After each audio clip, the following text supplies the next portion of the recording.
I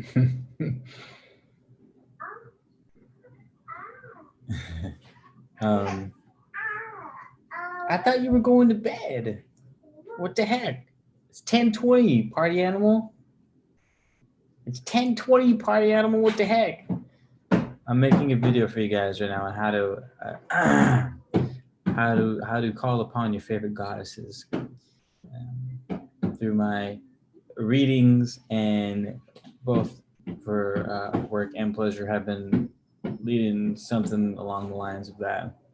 Do I have a lighter? It's in the room. Ricky has it.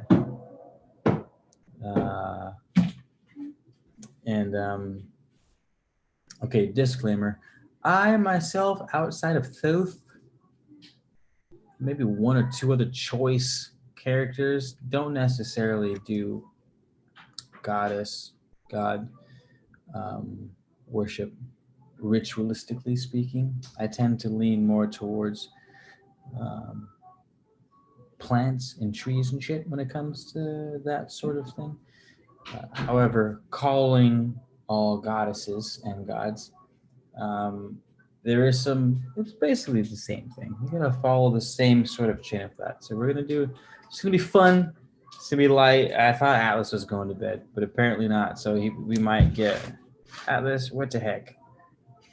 He's all, I heard you were calling all gods and goddesses. I happen to be a god myself. My name is Atlas. I'm an old Greek pantheon god, one of the original Titans. King of Atlantis. First king of Atlantis, Atlas. Oh, my love. Yeah. Which might make the video a little difficult. What, my love? What the heck? I'm trying to shoot a video right here. I thought you were going to bed. What the heck? He wants.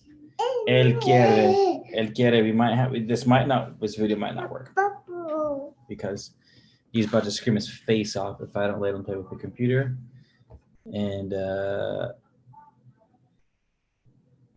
should we just run it then, Atlas? Are you gonna let me run it? We're gonna run it? I don't know. Okay, I'll talk and then you translate. So I'm gonna talk. He's gonna translate for the star seeds on intergalactic, subconscious, higher self, astral realm, Kundalini, rising, yoga, tantric level. Okay, you ready, Atlas? Wait, come on, my love. This might not work.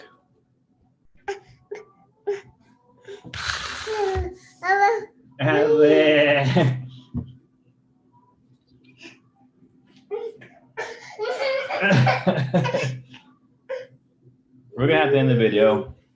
He's just gonna want to turn off the video and press all the buttons. No. If he'll let you. He might just scream his face off though. Stay free.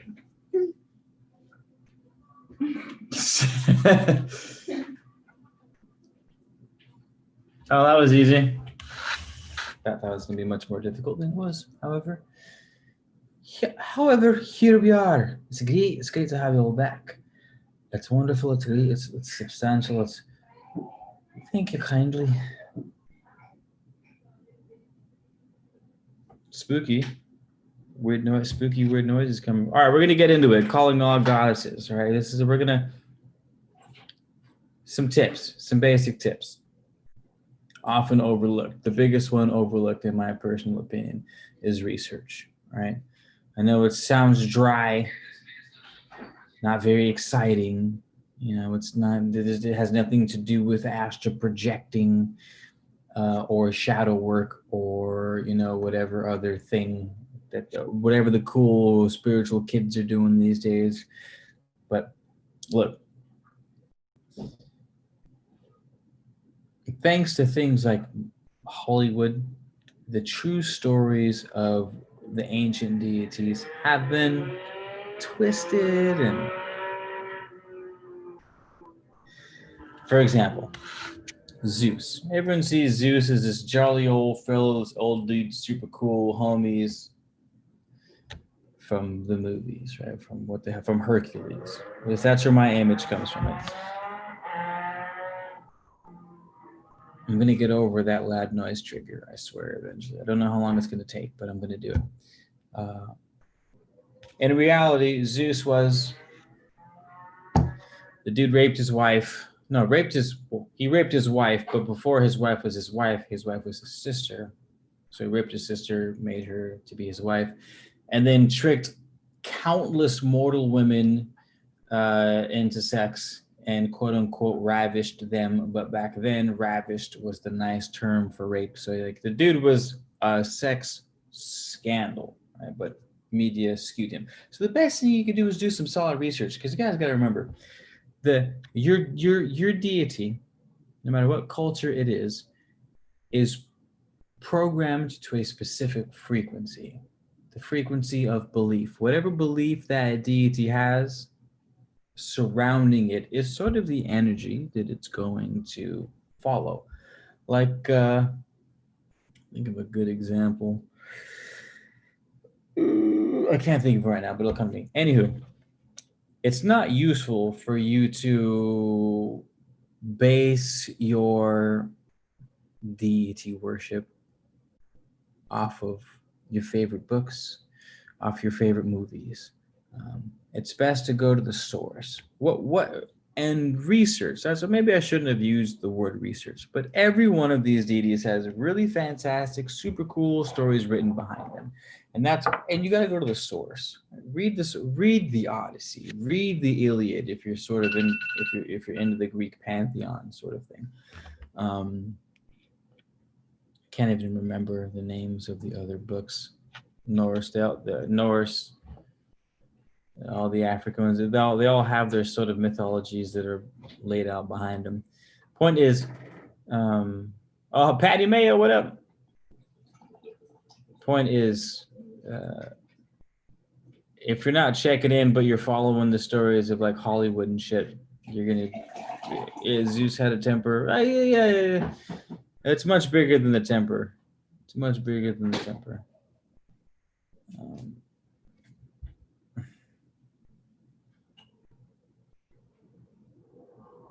So I'm trying to see. Yeah, he's getting big. Atlas is getting big. He's super big. The man is fighting sleep. Yeah. Hello, baby Rose.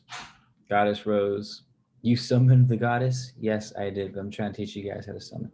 Okay, so the point behind finding out exactly how your god works, I'll try to wrap this up. I'm talking a lot. To resonate with the frequency, we must match it. To match a frequency is to resonate with it. To resonate with it is to stimulate that frequency and to stimulate our own corresponding frequency so that we create a sort of sub-mastermind between the two objects. But you can't match a frequency if you don't know what it is. You know, if you're trying to base your study, if you're trying to base your rituals off of fucking Netflix's Sabrina, then you're fucking wait. You know what I mean? It's not practical. Like, it's cool, it's fun, I get it, it's good food for thought. But if you're trying to get the most juju, you got to go to the source. Why that's important is because that allows you to cater your entire setup. It allows you to cater your sacred space.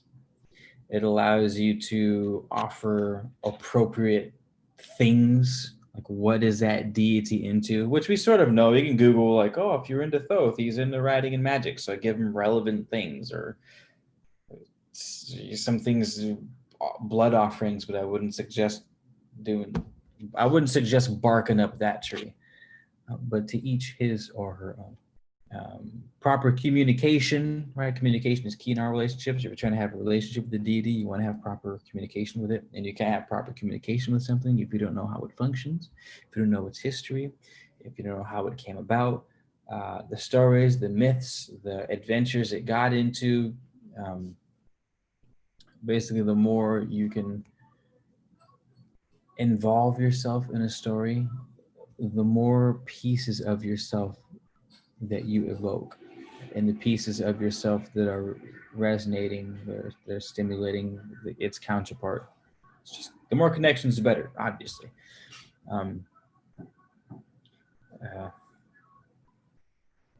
I guess that's basically it. You know what I mean? Like it's simple, but I feel like I personally haven't come across enough material out there that stresses learning thoroughly about your deity of choice, and not just YouTube videos. Like even this video that I'm doing right here is 1% of the work it takes to call upon your god or goddess. I'm just steering you in the direction, right? I'm just saying, hey, you got to walk 100 miles. I'm just telling you that you should walk it in that direction, but the 100 miles is still up to you. You know what I mean? It's like, yeah. That's pretty much it. Yeah. Go above and beyond the call. Don't just read articles, read books. Read the entire Iliad. It's a big ass book. Read the whole thing. Read the entire Book of the Dead. It's a big ass book. Lots of cool shit in there. Look up ancient pottery. Look up Temple of Hathor in Egypt and study the Egyptian hieroglyphics and create your own sigil based off of her personal hieroglyphics. You know what I mean? Like the more you can involve yourself in a process, the more you're going to get out of it. Where water flows, food grows. Get your meditations, get your guided meditations, get your frequencies, get your binaural beats, get your favorite, look up what was your favorite instrument. The lute, great. Go on YouTube and look up ancient Egyptian lute music, while listening. Record a poem, record Hathor's love poem with your own voice, run it back and listen to the lute, with her favorite items that she used to use in the books that you used to read about her. Like sort of curate your own ceremony, but like based off of how they actually were. You know what I mean? Because some people will kind of makeshift things and kind of, well, I don't have that particular thing, so I'm going to substitute it with this. And it works because mind is origin. But like, why not double up? Why not use mind, but also use the physical realm as it existed for her and for the people that worshipped her 1,000 times more than you ever will? People who lived and died, who went to battle for these gods, you know what I mean? Who bled physically for these gods. Like that is where these gods are being programmed with. That's what I sort of mean by like, each god carries its own frequency based off of how they were programmed by the cultures that sort of created them. And you will never put the type of energy into a deity like their creators did. I don't care. You won't. I don't care how spiritual or how in tune with your favorite African god or goddess you think you are. Get the fuck out of here. You're not going to be as dialed in as the OGs. You're not, because you're not an OG. They created these gods, for crying out loud, right? I'm a follower compared to the OGs. I'm not creating my own gods. There's no way that I can match that sort of energy that was put into the OG, which is why I'm saying go back to them and how they describe their gods. Go back to the source, cut out the middleman. It's much more powerful that way. Don't try to reinvent the wheel, basically. Or if you do reinvent the wheel, that's a whole nother video. But for now, what I'm saying, this is just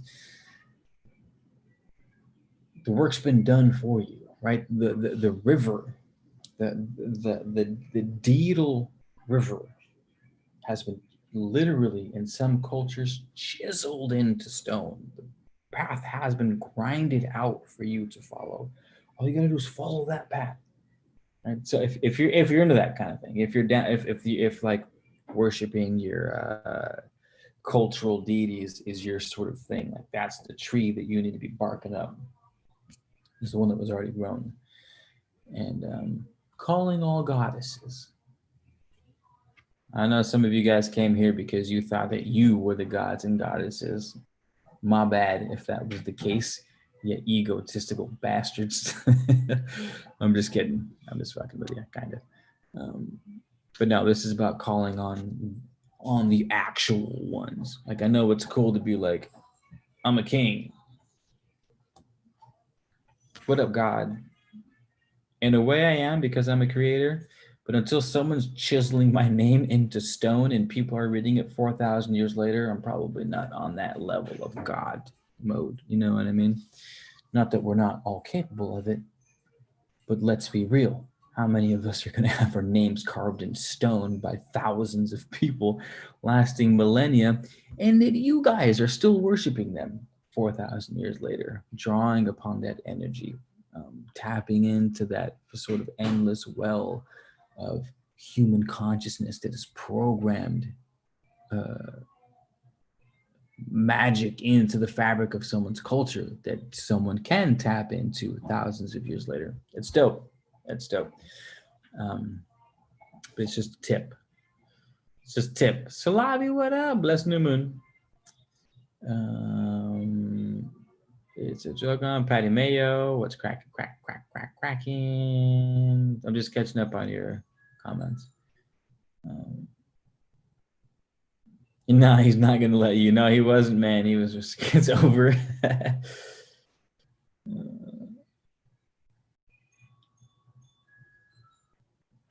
I see with the noise thing. A lot of celebrities tune into the Archon's energy. Can you think of any of them? Oh, for sure. Lady Gaga taps into the Archon energy 100%. Beyonce taps into the Archon energy 100%. At least pretty much anyone who's done a Super Bowl show or something of the equivalent taps into that Archon energy without a doubt in my mind. Sarah, for real, hey, yeah. In this more modern age, do you think we connect more with the words or concepts than with the ancient gods / goddesses in this era?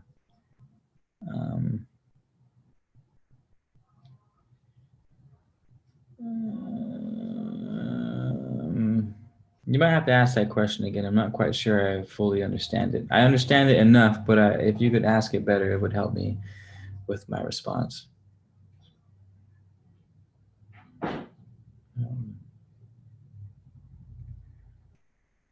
Wait, how do you know? How do I know? Tony Toussaint. Let's go to the first question first. Do you think we connect more with words or concepts than with the ancient gods / goddesses in this era? Okay, I think, okay. In this era, comma, or gods of goddesses. What do you think we connect? Well, we for 100%, we connect more with words or concepts than I mean, the ancient, here's my take. It's not a very sexy one as far as YouTube, as far as Instagram, as far as any social media platform that goes out there. I'm not a big fan of worshiping the ancient deities. Not necessarily, and that's not to say that they're not useful or don't exist. And it's none of that. It's just I live in fucking 2020. Like how strong of a connection can I build with a deity that existed, that was dominant 4,500 years ago, if we're talking Egypt, older if we're talking Sumeria, to 5,000 years ago plus, 2,000 if we're talking about, like sort of Greco-Roman, 3,000 if we're talking Greece, you know what I mean, or 1,000 if we're talking the Norse gods. Like, I can't necessarily connect with those things that way. So nor can anyone. Like, it takes a weird ass motherfucker to see, an Egyptian deity and be like, I resonate with that to the core. We're talking the weird ass. I'm sure one of you guys are one of those people, but you got to realize that you are one in like 100, 1 in 1,000. Like, if I were to pick out people at random from the general population, 1 out of 1,000 would be like, fuck yeah, Egyptian god Hathor, what up, my girl? Goddess of fertility, births the sun every day, what up? You know what I mean? Most people aren't going to be about that. And that's simply because they're old as fuck and we're not. some of us, like you and I, are down for the old souls, or down for the ancient scriptures, and learning origins of religion and culture and stuff like that. But most aren't. Most people are dictated by symbolism. Symbolism reigns supreme. Think sigils. Sigils reign supreme as far as what dominates modern day culture, without a doubt. I would argue that symbols dominate every culture throughout time, but symbols that were relevant to that culture at the time are what the most prominent are. But I hope that answered your question. It is possible for real, but how many people actually puts that work in? Not many, myself included. That's what I'm saying. Each time, each era demands its own specific quality of energy, its own frequency, its own resonance that it has to work with. And I personally would assume it's more useful to ride the wave when it's present. If that's saying, well, we're entering into the age of Aquarius, so ride the wave of the Aquarian energy. Or if someone says, well, these are the modern day religions, this is how paganism has evolved, this is how shamanism or Christianity or Buddhism, this is how they've evolved to current times. These are the current meditations, the current yogas, the current practices, and I'm going to hop on those because that's where the end, like whatever it happens to be. I would assume that the modern ones are going to be the most useful for any practitioner of the more subtle energies of the world. You know what I mean? And it would make the most sense. You know what I mean? Like, I'm not trying to live in a teepee. In other words, teepees are dope. I've been in ceremonies that are held in teepees. I might have a new tribe going through my property doing ceremonies out of a big old teepee. Like, I get it. I'm down for the cause. But like, it's 2020. I'm not trying to live in a fucking hut. Yeah. Give me a dope ass house. We can make it look TP-esque. Right? Make it all smooth, make the house in the shape of the structure. Hell, put the whole thing underground, call it a hobbit hole. I'm down for whatever, but I'm not trying to live in a teepee, right? I'm trying to be like, kind of move along with times. Take what you need, leave the rest, sort of spiel. But yeah, I seen a weird woman on the Reddit that was being chased by an entity on Reddit from Twitter, and it blew up. Really simple to put a story together. Wait, what? I seen a weird woman on Reddit that was being chased by an entity on Reddit from Twitter, and it blew up. What?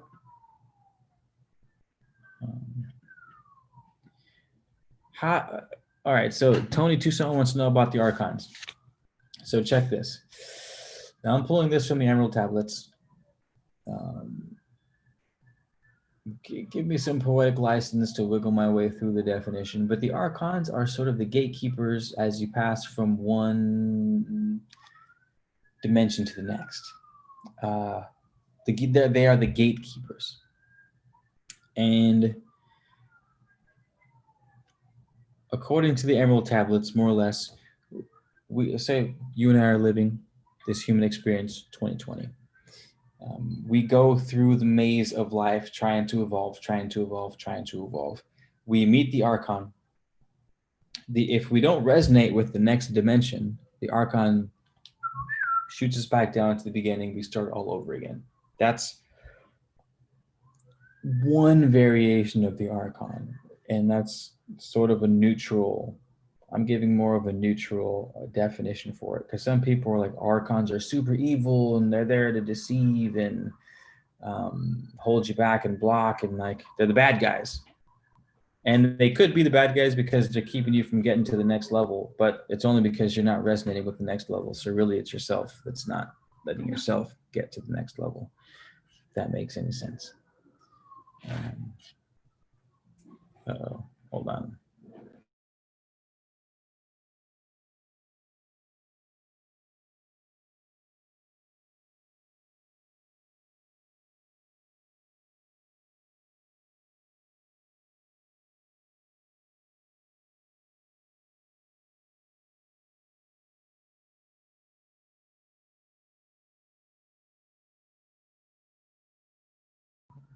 All right, I forgot what I was saying. Contending with the comments. Yeah, everyone hit the like button. Thanks, man. Thanks, Drogon, for the like shout out. Thank you, guys. I hope you guys aren't too bummed that I titled this video Calling All Goddesses and you thought I was talking to you guys, when really I was talking about the actual goddesses. Hi, Elven Wisdom. Hello. I did catch your video tonight. Hi, Elven Wisdom and love. Everyone check out her channel if you haven't. I'm sure you guys know Hi, Elven by now.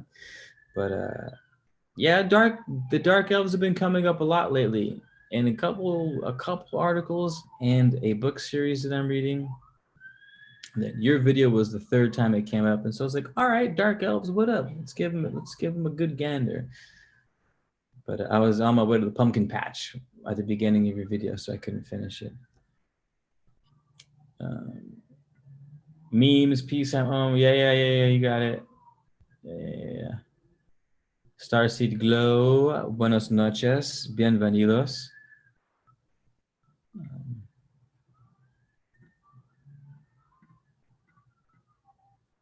Planet Street.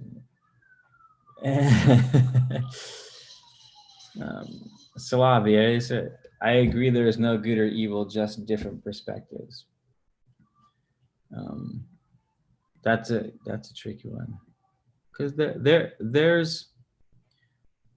there's good and evil in the micro. There's just no good or evil in the macro. You know what I mean? And a more relatable analogy, because good and evil a lot of times come with a lot of emotional charge. So it's a tough conversation to have.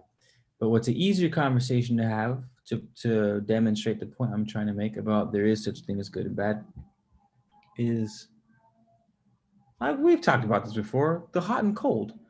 It's like good and bad is like saying hot and cold. You could say there's no such thing as hot and cold because hot and cold is just two different perspectives on the temperature line. Right? So you have temperature, which is one thing, and you say on this side of the scale is hot, on this side is cold. But you're measuring the same thing, temperature. Temperature is neither hot nor cold. It just depends on what part of the scale you're looking at.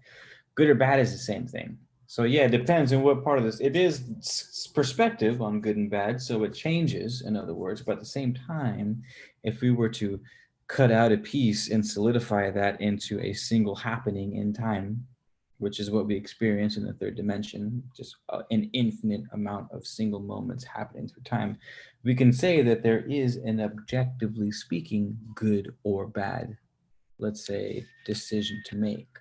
Like if I want to grow my YouTube channel, I need to spend more time promoting and making YouTube videos and less time playing video games. That is objectively speaking a good thing. And that's a direction to aim in. More doing YouTube if I want YouTube to grow, and less doing other things. I mean, that's objectively speaking a good choice to make. And of course, sometimes I could play a video game and meet someone who has a YouTube channel and we network and I get 10,000 subscribers because they have 100,000 subscriber fan base. So you know what I mean? It happens on both sides. But generally speaking, I'm not going to have a substantial YouTube channel if I spend all my time playing video games. So video games, bad. Like bad does exist in that sense of the word. That's why it's sort of I was just thinking about this. The only reason why I'm nitpicking on this success, I had this very thought today. I swear to God, I had this whole conversation in my head earlier. And it was like, that would be the ultimate way to control a population, is to convince the population that there's no such thing as good or bad. Because if you convince the population that there's no such thing as good or bad, you can do whatever you want and then come up with any old excuse, and the population will convince themselves that, well, there's no such thing as good or bad. Maybe this might end up being a good thing in the long run. And it could. It could actually end up, a seemingly bad thing could end up, and often does end up, being a good thing in the long run.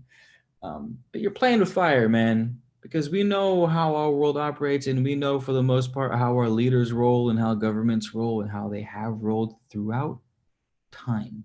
We know how the governments are ruled. Rome,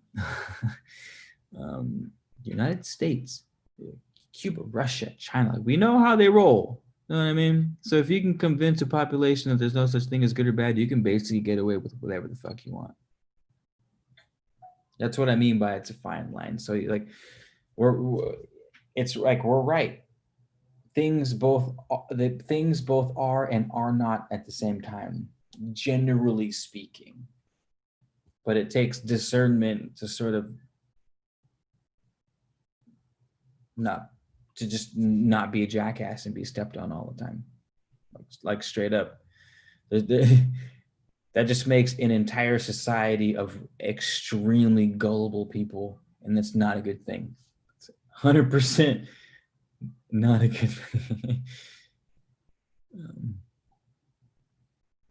Salavi.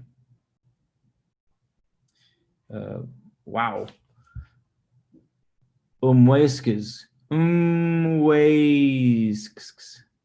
X prongs. That's a while. I'm usually pretty good with pronunciation there. Is existence a video game?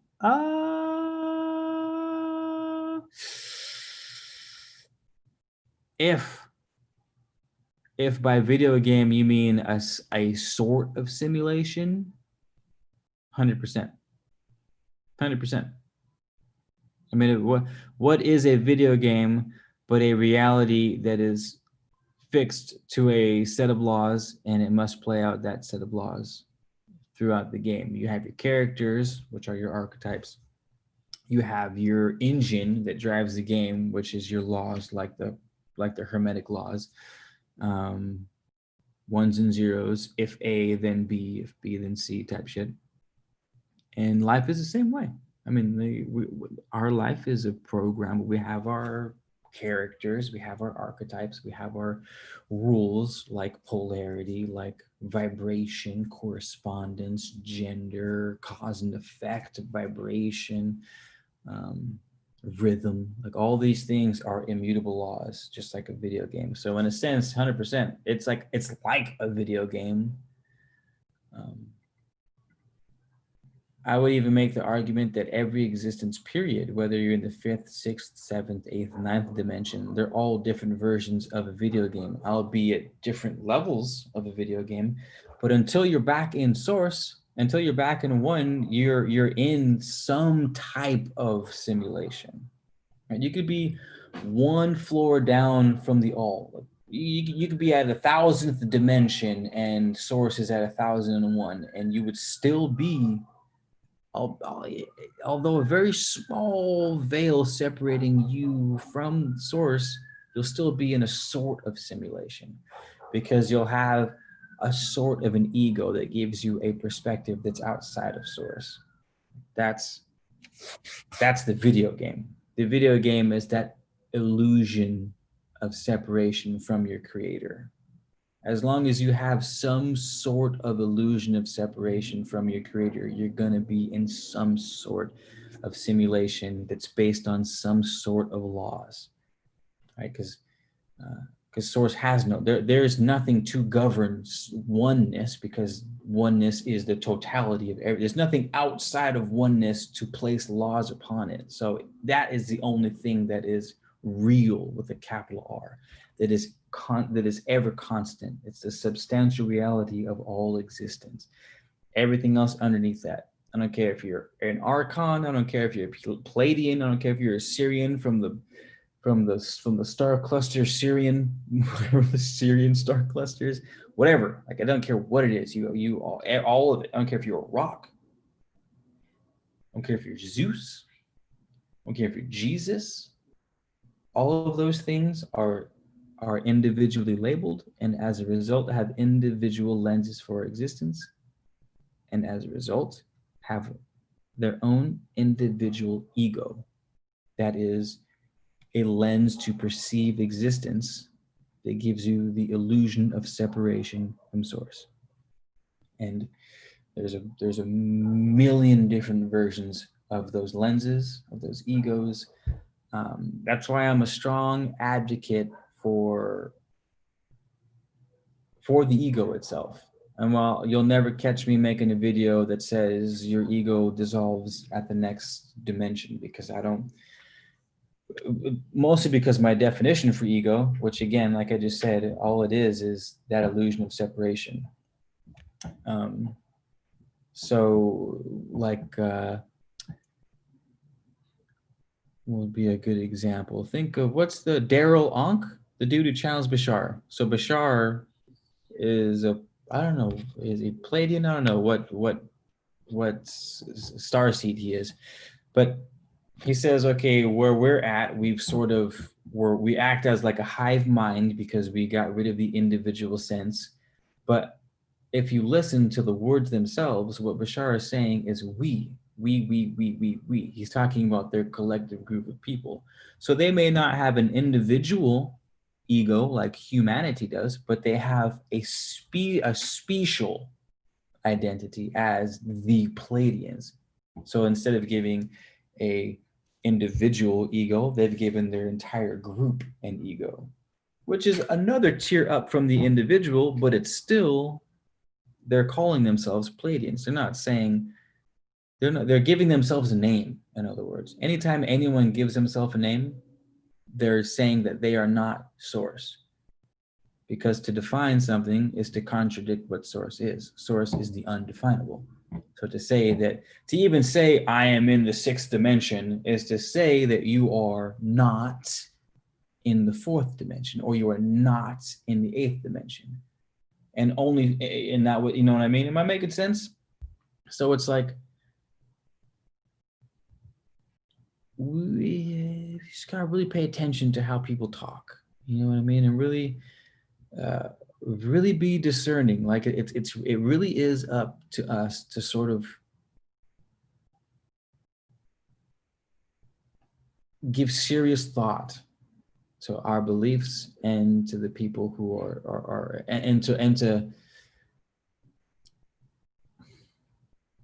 how do I say this? Well, I feel like I've said most of it anyways. If you guys haven't picked up from there, you're going to have to ask a specific question, because I feel like I'm beating the dead horse at this point. Anywho, thank you guys for tuning in, calling all goddesses and gods. I just happened to be reading at Hathor, goddess of love and fertility and parenting, nurturing, that sort of thing, birther of the sun. And so I was decided to call on the goddesses. But thank you for joining the channel. Thank you for being here. Happy to see you guys. Yeah. See if I can catch up with you guys' comments. Pandora's in the room, or are you just bringing her up? Pandora, what's her? Moon elves. Oh man, there's a movie on Netflix with a moon elf in it, and it's just the most visually, aesthetically appealing, and it's a great movie too. I don't know if you've seen it.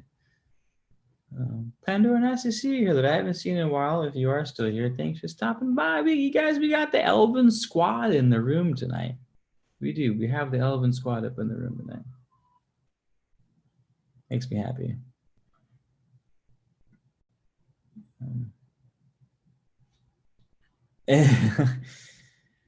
That's because we are of like mind, high elven wisdom and love. I'm happy that we're speaking. It is your court, though, High Elven. I'm just your local court jester when you are in need. Good night, Jogon. Thanks for hanging.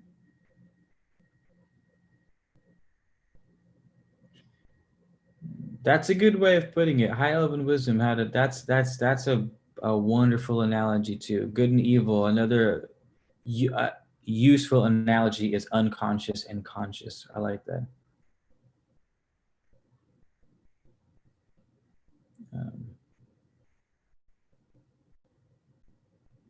Daryl Anka. Sorry, I'm way behind you guys' comments, as you can tell.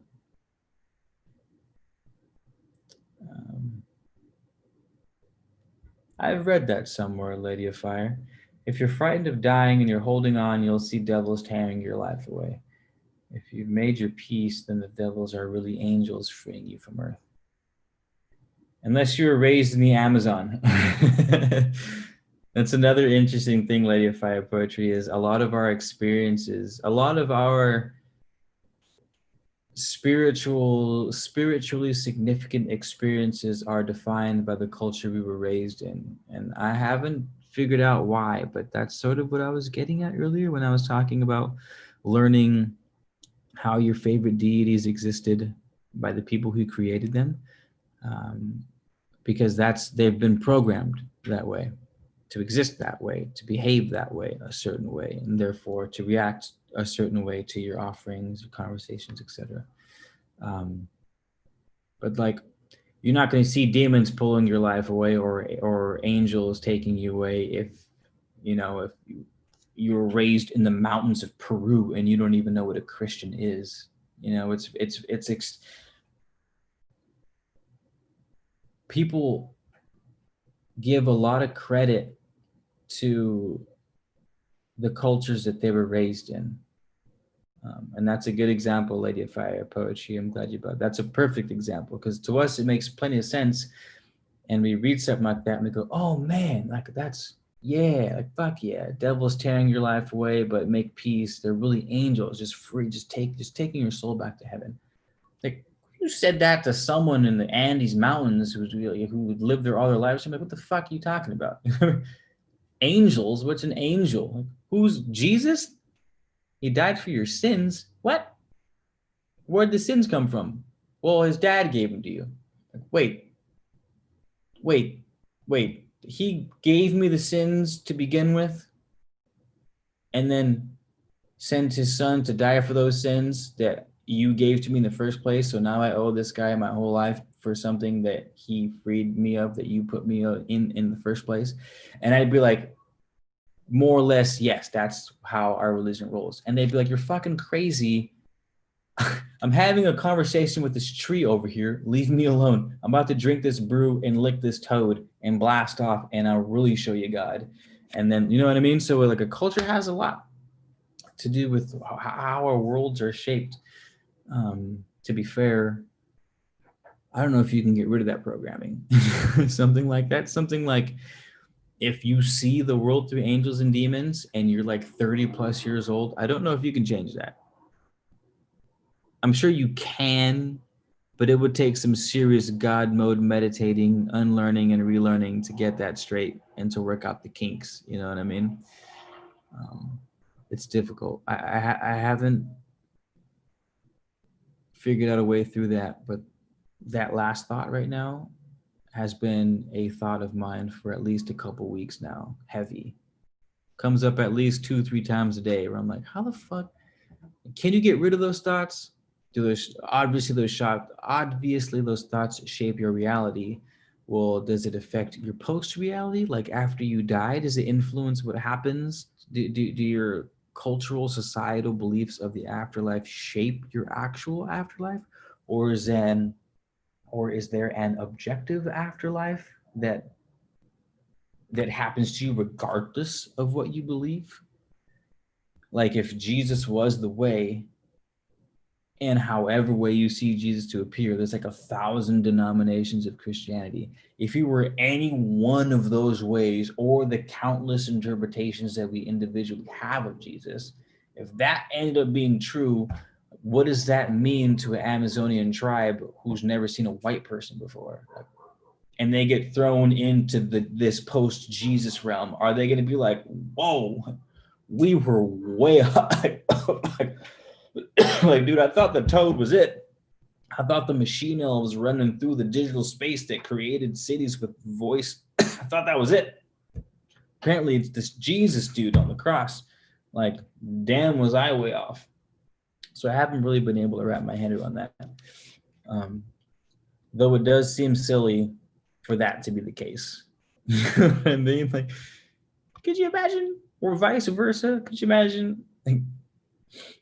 Like if an English chap who's just super Protestant and died, and then went to like the Crow Nation gods of the North American Great Plains, and it was just in the Native American pantheon. Like, whoa, I was way off also. I thought the Jesus thing was it, but apparently it's like 50,000 gods, one for rice, one for beans, one for rice and beans, one for wine. What up, down for that one? We had one.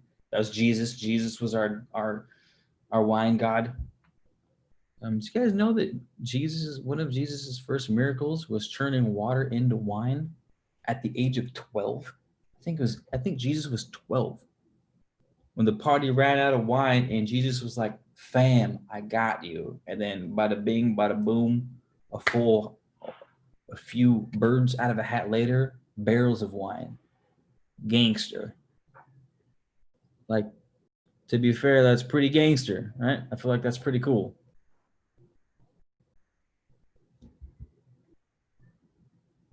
Bree, hello, Snake Love.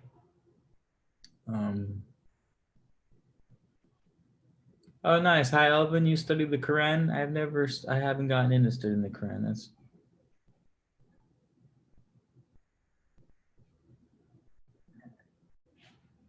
moral subjectivity versus moral objectivity is often a thing I like to ponder too. I know it's a deep one. Our perception is limited by our unconscious beliefs. Question everything. Yeah, well said, Bree. What up?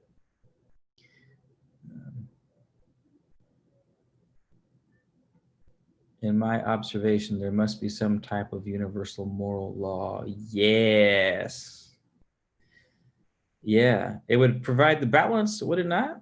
To have moral subjectivism. There must also be some type of universal moral law. Absolutely agreed.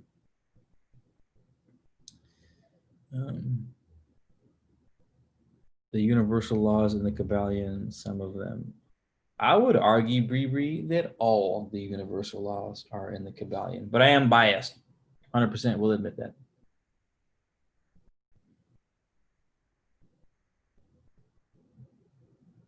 My bad. On saying that Bashar was channeling Palladians, I was just using it as a placeholder. What does he channel exactly? Does he channel the whole intergalactic? It's called the Intergalactic Federation of Light, right?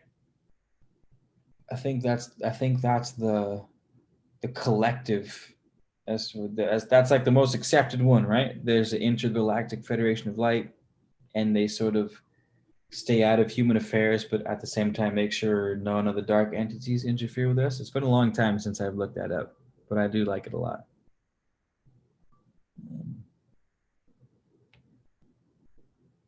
First live. Oh, Soul Dreamer, welcome. Everyone, welcome, Soul Dreamer. Good evening, Soul Dreamer. Nice to see you. Nice to see you. Welcome. Take your shoes off. Stay a while.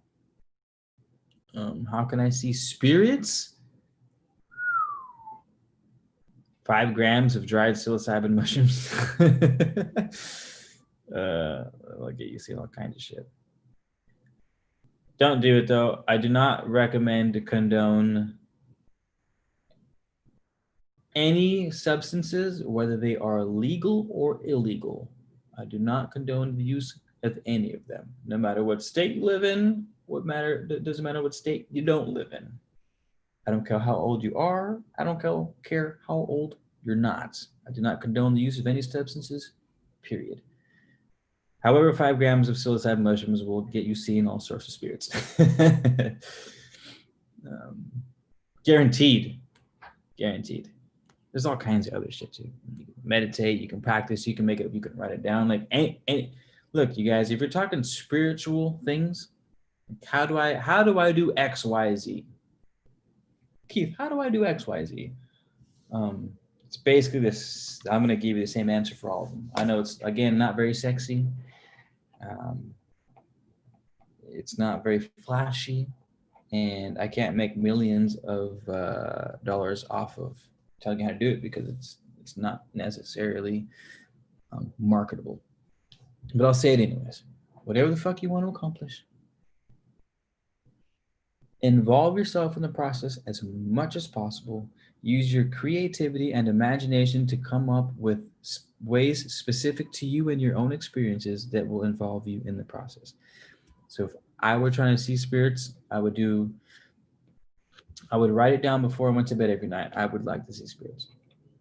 What's the easiest way to connect to the ether is the dreams. When we dream, we are as consciously close to the unconscious as we will ever be. That's why I love working on lucid dreaming so much, is because it's almost like you're consciously in the subconscious, so you can sort of make tweaks to the subconscious mind with your conscious mind. It's like having a blend of the masculine and feminine simultaneously. So I would write it down before sleep. I would focus on lucid dreaming so that I could meet spirits in lucid dream. I would make a sigil. I would, and if you don't want to make a sigil, you basically write out a positive affirmation of what you want, take out all the vowels, and then creatively construct and curate your favorite letters from the phrase and make it into a cool collective of chaotic, catastrophic, yet coherently conclusive concoctions of cool and accommodating creations. Damn, how about that for alliteration, man? We nailed that. Real talk though, sigils. Meditate 20 minutes in the morning, 20 minutes after night, connecting with spirits, like whatever. Go to your local cemetery, leave offerings. Y'all seen Coco? Take some flowers and wine and grapes and shit, leave them at the grave. Like, ask permission first, do all the respectable things, but like, be creative. I'm just shooting from the hip, man. If I sat here for another hour, I could probably come up with 20 more creative ways to connect with spirit that are relevant to like my interests, again, my cultural experiences, because most of your power is going to come from your own beliefs, which come from your culture, unless you eat 5 grams of dried pizza toppings on the regular, in which case you probably culture doesn't exist to you because your name's Chance McKenna, and you start creating your own culture. But yeah, I know that I'm telling you, I give you guys the same answers for everything. And I feel like one of these days you guys are going to figure out that I'm like, what does Keith know? It's like my biggest fear. It's like one of these days, you guys are going to catch on that I don't really know anything, and I give them the same answers for every question, but it's fucking true. Like, I don't know what else to tell you guys with stuff like this. Einstein wholeheartedly believed that's why he said that more important than intelligence is imagination and creativity. It's the root of intelligence is imagination and creativity. So I hope that was helpful.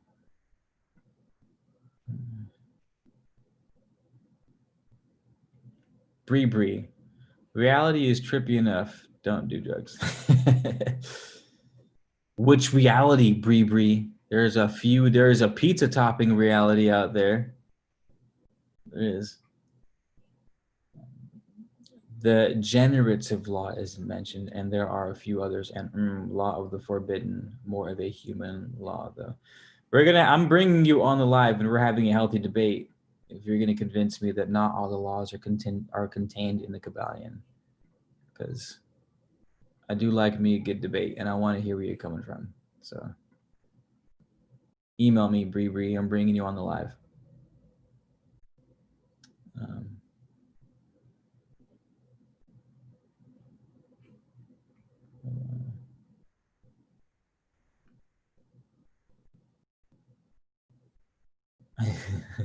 Our mushroom CD court. Yeah. Happy to share space too. Hi, Elvin. Thank you for being here again. Appreciate it. Fire from Thaumaturgy. Man, I love that name.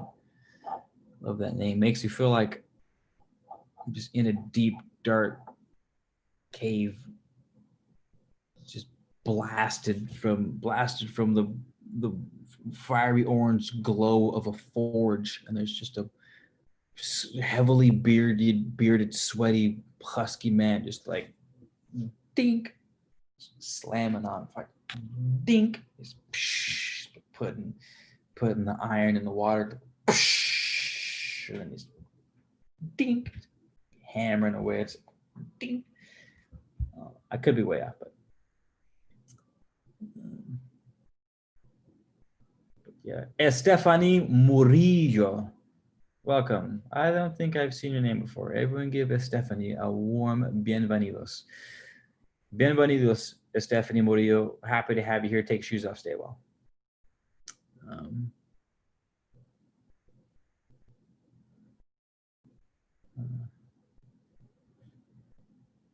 Yeah, that's sort of where I'm leaning to. High Elvin said, I'm starting to understand that those who are very literal religious believers will see exactly what they believe.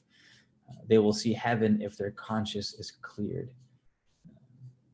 and hell if they feel guilt. That's sort of what I'm leaning to also. But it also, yeah, that might be a thought that we could talk about later. But,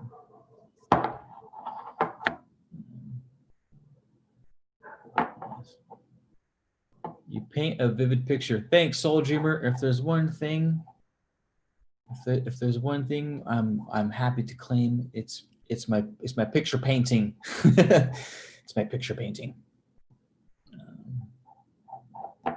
Your channel looks delicious. Yeah, High Elvin's on that Lord of the Rings live. I haven't boasted my Lord of the Rings tattoo in a while, you guys. I don't know if you guys have joined the YouTube recently and haven't heard, but I have like the coolest tattoo ever, and it's a Gandalf quote, a slightly altered Gandalf quote. It says, "Under no enchantment but my own," but it actually, the quote is under no enchantment but his own, and he's referring to what's his name? Bjorn. So in The Hobbit, Bjorn, which translates to bear, creativity points on Tolkien's part, was a dude that transformed into a giant bear. But he wasn't on like the side of good or bad. He was on the side of nature. And since like no one's really on the side of nature, because both the orcs and the humans are basically desecrating the forests, he's like, he has no one's side. So the hobbits are like running through and this giant terrifying fucking bear thing, and he's like screaming in the distance, killing things at will, killing lots of big terrifying things at will. And the hobbits look at Gandalf and they're like, yo, who the fuck is that? And why is he not on our side? More or less words. And Gandalf goes, oh, Bjorn is under no enchantment but his own. Basically, he's saying like, homeboy says fuck off to everyone. He's like, he doesn't pick sides. And I was like, fuck. I was like, yes. The next day, the very next day, I got it tattooed on my arm. Yeah, I went with my homegirl Hanne, my Swedish friend, who was just as into Lord of the Rings as I was, and she was like, Keith, I'm going with you because that sounds epic. And then we went and I got the tattoo. It's pretty funny. And I'm still stoked about it today. But yeah, all you guys go subscribe to High Elven Wisdom's channel. She's got some really cool she has some really cool elven magic dripping from the ceilings over there. So go check it out. You have a Carl Sagan quote tattooed on you? Well played. Well played. Well played. Very early Saturday morning. Bree, where are you from? It's very early. You must be in, how early? 6? So what, are you in like England or something like that? The west side of England or West Africa-ish? More or less. Nice. I'm happy you enjoy it though. I do enjoy lovely things, so that you find this live lovely makes me happy. Thank you too.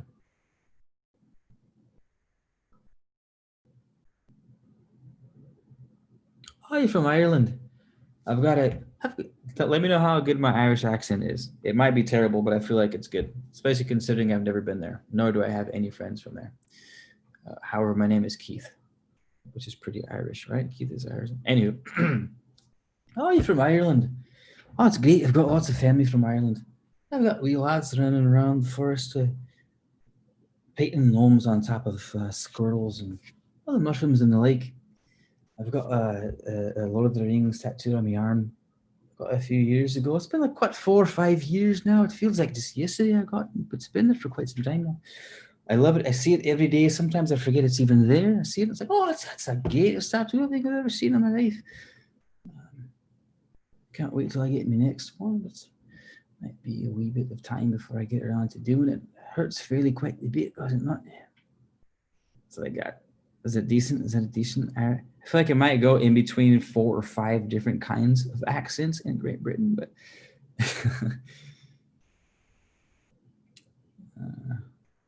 it's bloody freezing. All right, you're way north. If it's bloody, you're way north, and also bloody freezing. It's probably super way north.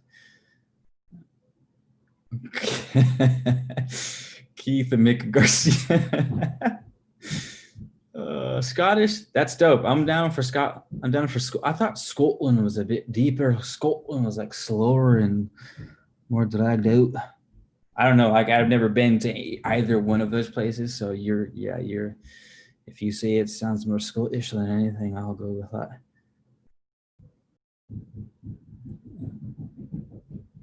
To be fair, though, I did one of those DNA tests and it had quite a bit of British. I can't do a proper British accent to save my life, but I want to try. But 25% British came up in my DNA. Cool. Yeah. Anyhow, whole bunch of stuff. 20% native to Southern California coast, which made me super happy to find that out. Like a third West African of all kind of Congo, Côte d'Ivoire, Ivory Coast, Mali, Congo. They say Congo. I like 15% Iberian coast, which is like Portugal, Basque country. I can't remember what else is on there, and a bunch of 2 to 3% random things like Middle Eastern and all some other weird shit. But yeah, it's quite the hodgepodge. I do like Keith Mick Garcia O'Brien. Oh, that's hella funny. Do you see spirits or gods? No. I mean, not regularly. I've seen some shit. Don't get me wrong, but I'm not.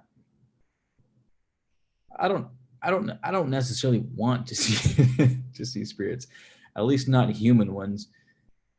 I would love to see nature spirits, tree spirits. Love to see tree nymphs bouncing around. I've got this huge tree nymph tattoo on my side. It's just a lovely naked woman that's part woman, part tree. Two of my favorite things, and naked women in trees. That is, but. What was I saying? Tree spirits. Would love to see nature spirits, but I haven't like again. I haven't made it a point. I haven't made it a point. At least I haven't in a while, in a few years. But no, I don't. To answer your question, no, I don't.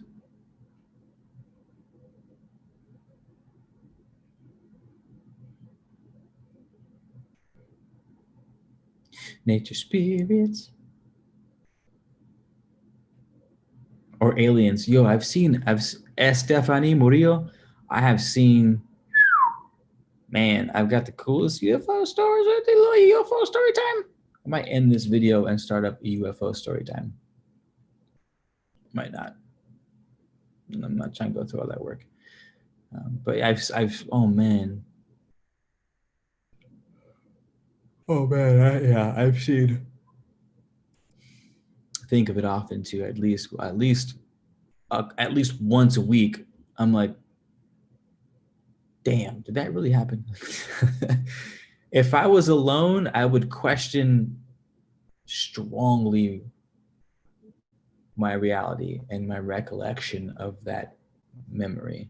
I'd be like, nah, it's something, but I wasn't alone.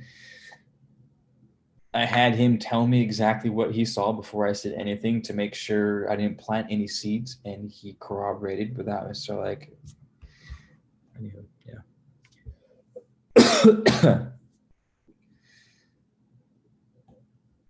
need water.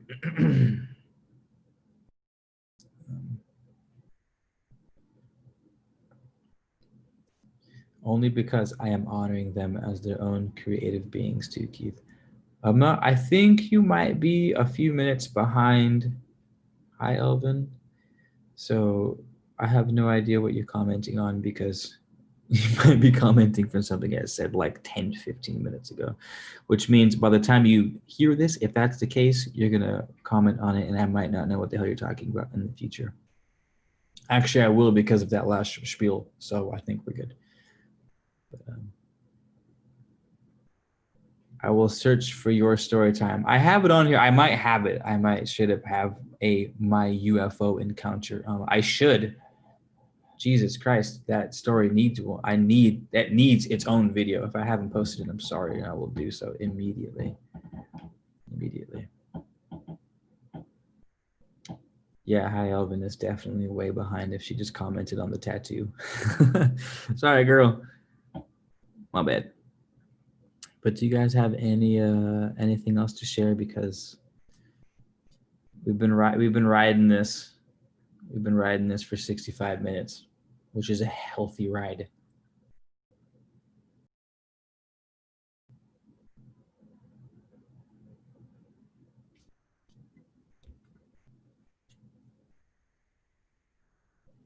Bum bum bum bum bum bum bum bum bum bum bum bum. Bum bum bum bum bum bum bum bum bum bum bum bum bum bum.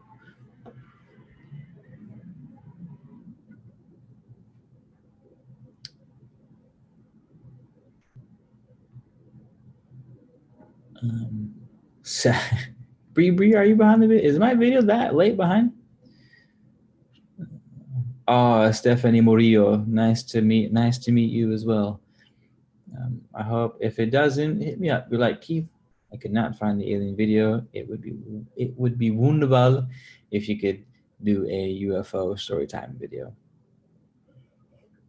What's sacrifice Venus? Venus, sacrifice to Venus? I'm going to put that into Google and see what pops up.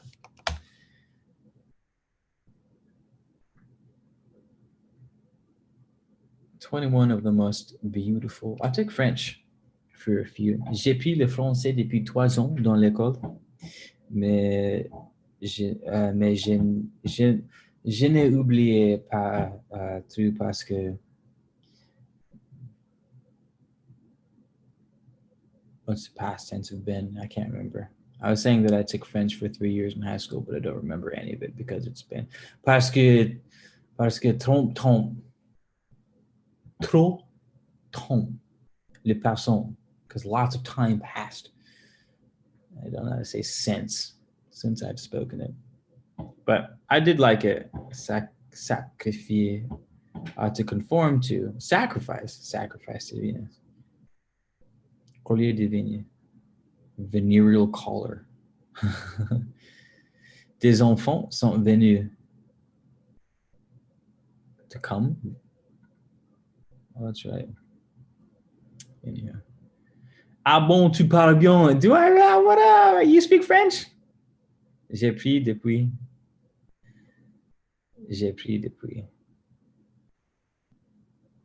Nice. Hopefully I didn't butcher that too much. I mean, it's been quite some time since I studied French. Wish I could speak it though. Oh, that's right. Depuis.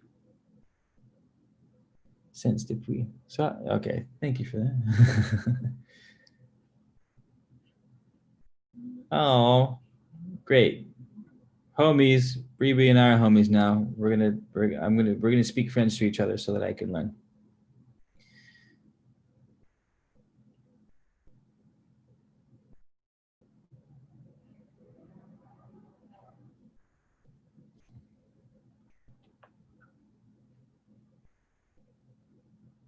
My bad, I'm checking this.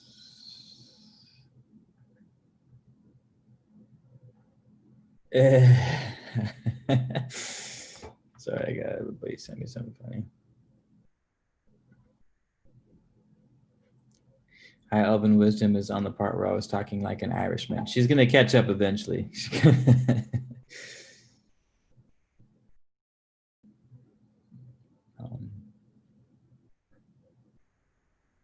All right.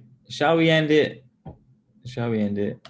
Are we just merrymaking and frolicking in open fields, sacrifier à Venu style? Because I'm down to sacrifice some shit to Venus if I have to. I'll do it.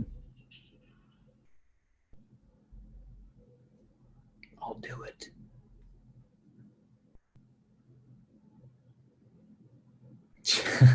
Whoa, I missed that comment you gave, Lady of Fire. Trees and naked women will save the humans and the earth. I'm putting that on a t-shirt. It's going on a t-shirt. Trees and naked women will save the humans and the earth.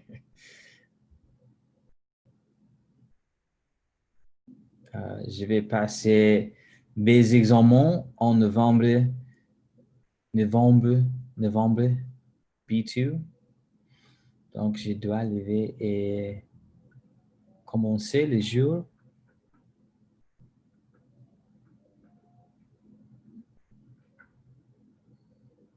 You have to pass your tests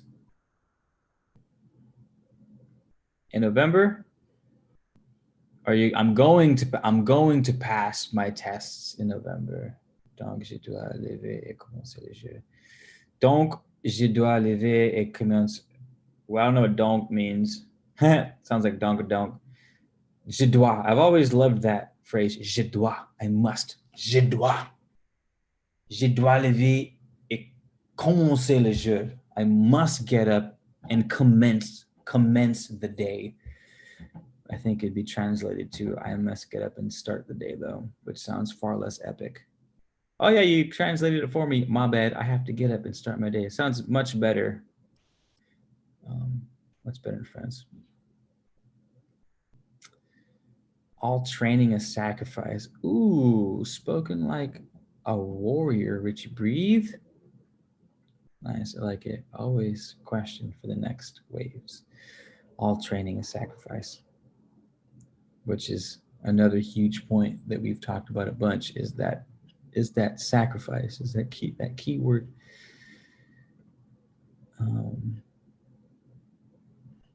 But nice. We're gonna call it donc. So, ooh. I'm gonna sit my exam. Passer is to sit. I'm going to sit my exams. All right. Deceiving. Perfect. Je vais passer mes examens en novembre. I don't know what B2 means though. Artistically speaking. Artistically speaking, and every other way of speaking.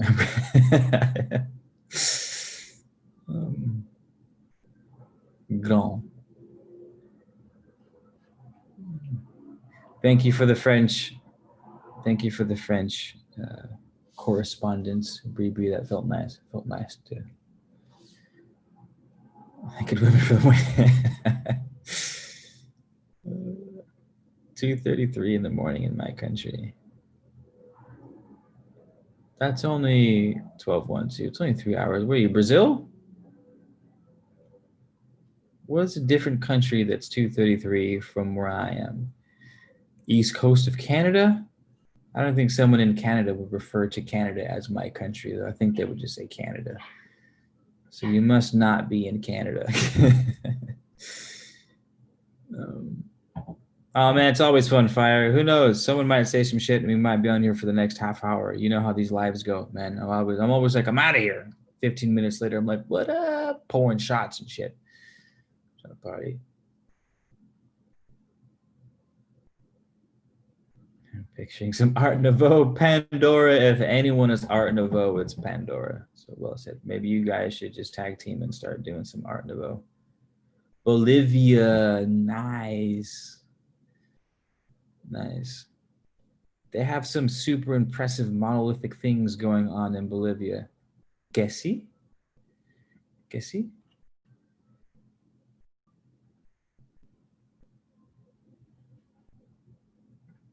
That's cool though.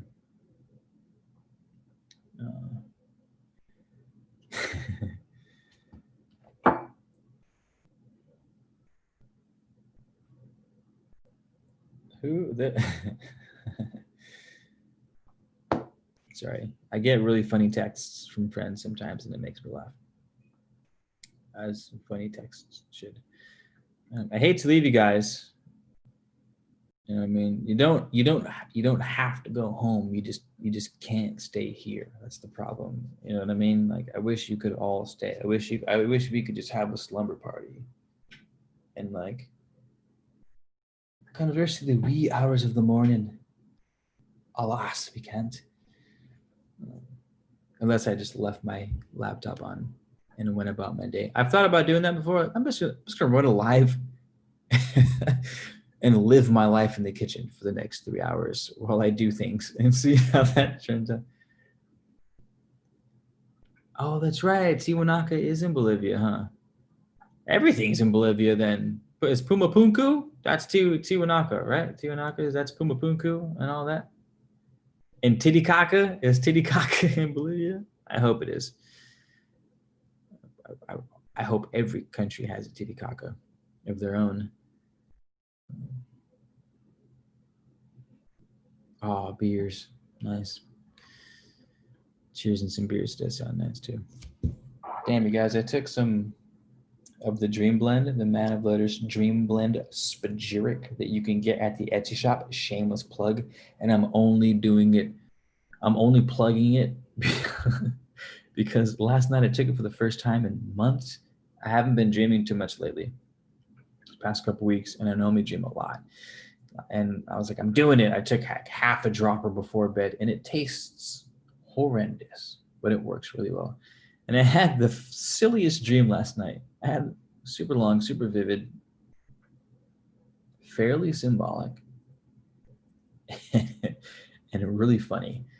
And I put it on the kitchen table, so it's been staring at me. I see it every day, and it's just looking at me going, what up? And I look back going, what up? So I'm probably going to drink some more tonight. Let's see what happens. Oh, Pandora, I feel like just sending you a couple bottles for free, Pandora, because homies, that's why. And it's like, if we're all like one of my many fantasies has been meeting the squad in a lucid dreaming realm. And I've been not trying. As Yoda says, there is no try, only do. I've been running the imagination wheels hard on how to make that happen. And what keeps coming back is the consumption of the same materials by said squad at the same time, so that they're all connecting via the same plane. It's like, if we're all tethered by the same rope, then we must all be experiencing the same thing. So, like, if I make 50 dreaming potions out of the same plant, and then all 50 squad members drink said potion, and then it would increase the likelihood of us all meeting in this sort of collective subconscious place, etc., etc., etc. Know what I mean? Price for the Dream Tincture is $33, and it's I can't remember. It's a 1 to 6 tincture. Thank God, because if it were any stronger than that, you might not be able to stomach it. But so it's Artemisia vulgaris, which is your traditional mugwort. Though my next blend, I'm contemplating using Artemisia Californica, which is basically the Californian mugwort. Which, in my opinion, not even in my opinion, I've distilled both the European mugwort, which is which is your vulgaris, your traditional witchy mugwort, and I've distilled Californian mugwort, Artemisia Californica, and it is light years ahead of its European counterpart. My guess is the stuff we grow out here, it's really dry in California. We don't get much rain. And to protect itself from water loss, plants around here produce essential oils because it acts as a barrier from the water evaporating. Long story short, there's way more oils in the Californian mugwort compared to, at least in California, compared to like Vulgaris or Douglasiana, these other, or absinthium, which is what they make absinthe out of. But it's all the same component. Thuyon is amongst the other cocktails going on in the plant, but the famous, the infamous one is thuyon, and that's contained in all artemisias. That's what gives absinthe its sort of psychedelic properties. You drink a bunch, you hallucinate. So that's one of the plants that's in it. Traditionally, mugwort is not for lucid dreaming. It's more for vividness of the dream and dream recall. And then the other plant in here is Calea zacatechichi, Zacatequiqui, I don't know which fucking way you pronounce it. And that's a Mexican dream herb. And that's more for prophecies, lucid dreaming, depth of dreams. And it's both of those.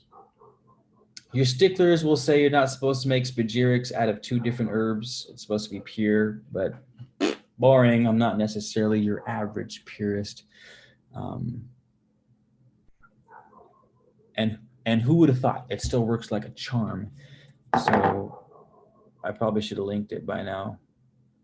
But I have the Etsy shop. If you guys want to check it out, it's on my read. We're gonna read them together. I'm normally not, and I'm not showing you these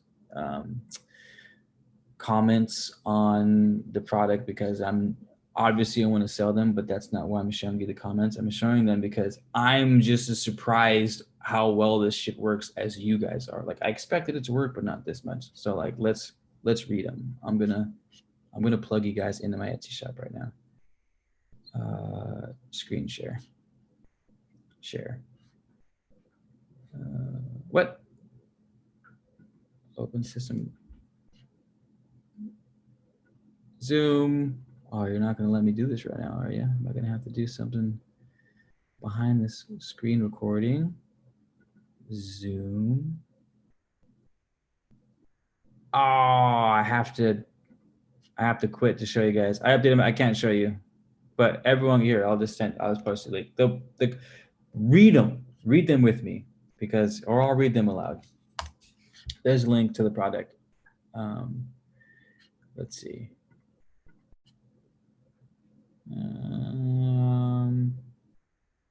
I had a very vivid as there's someone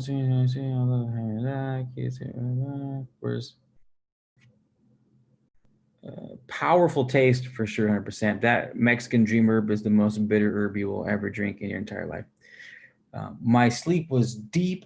All the sounds throughout the night were heightened, had very vivid dreams that are leading to life changes. I haven't even read that one. That was August 4th. Thank you for this beautiful medicine. Yes. Take this every night. You have to keep a dream journal. I don't suggest to use it with tea. Neither do I. Don't drink this shit with tea. Just down the hatchet.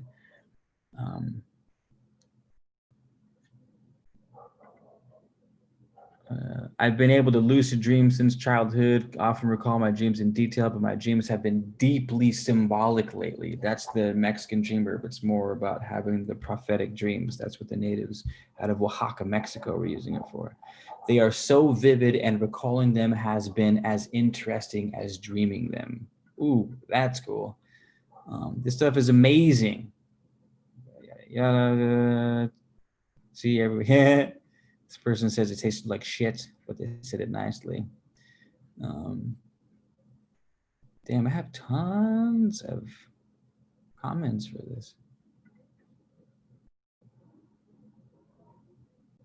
For me, I don't dream much in the middle of the night, but the dreams I have right before waking up are insane. If it's your first time, I recommend testing with a few raw droplets for a few nights to get used to the taste. Then when you're ready for a full dropper, diluting with half a cup. It's a good, solid advice.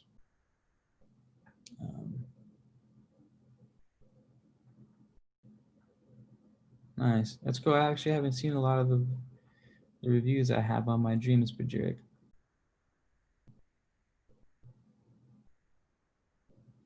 Great product. My dreams have been so vivid. I've been receiving much info. Took about 3 days to kick in, and I've had dreams every night following.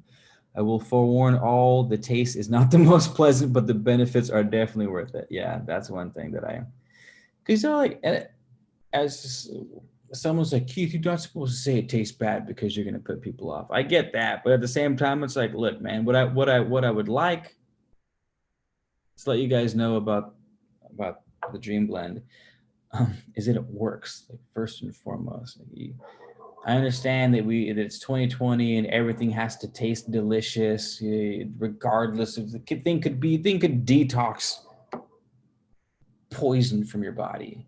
Like, something as powerful as detoxing poisons from your body. And people are like, it doesn't taste very good. It's like, bro, it's fucking detoxing mercury from your bloodstream, and you're complaining that it doesn't taste like oats, like morning tea. Come on, man. So if you guys do get it, it's bitter. That's the taste. It's not that it like has a bad taste to it. It's just, it's bitter. It's extremely bitter. And Western society is not at all geared towards liking bitter things, which is unfortunate because generally speaking, things that are bitter are alkaline. That's what alkalinity is. The two things are associated with each other. So it's actually good for you. And in small doses, thuyon is actually a poison, which is in the mugwort. It's an insecticide, actually. Herbicide, insecticide, as most essential oils are. They're all designed for killing things to keep the plants alive, including lavender, rosemary. Like, they're all pesticides, herbicides, fungicides. You know what I mean? That's their role in the plant. But see what I'm saying? 15 minutes later, we're still chilling and shit. Also, Richie Breathe, lucid dream forest rave permaculture meta humanity party in full effect. See, Richie knows what I'm talking about. We're there. We're on it. It's happening. It's happening. Oh, nice, man. I know it's tough, you know. I swear it's my upbringing that really holds me back from really accepting the spiritual world. I hate to admit it, but it's the truth.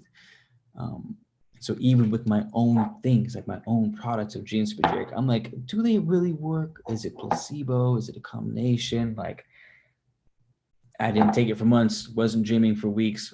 First night, last night's dream was so cool. It was like I said, it was symbolic, it was detailed, it was linear, which is nice. It like had a beginning and it had a progression, and then like each scene, it wasn't like, oh, it's here, then all of a sudden I was there, and then all of a sudden I was there.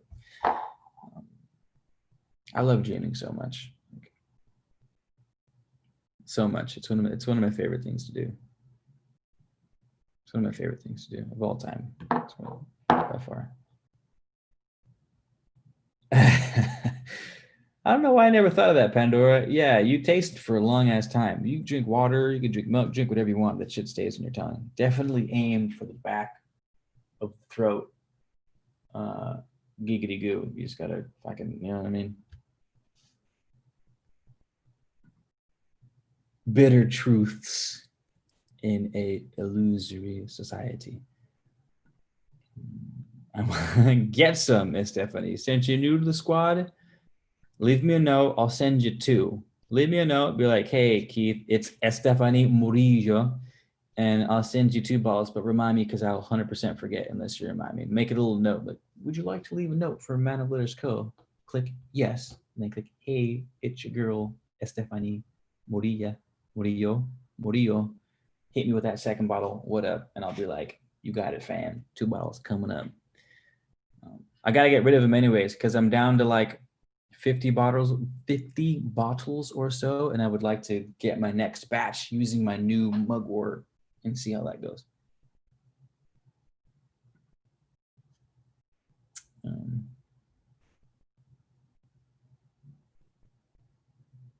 Your dream is significant enough to bring it up. Therefore, you have brought it into this realm by speaking of it. Ooh, what's it? Yeah. Does that not make it real? What's in a name? I used to know that quote. If it were any other name, would smell just as sweet or something like that. Yeah, it's real for sure. Definition dependent on what you define real as. But yeah, I'm gonna take some right now. Actually, can't talk about this whole time. Might as well give the old one too. You know what I mean? I want to say you get used to it after a while, but I don't think you get used to it after a while.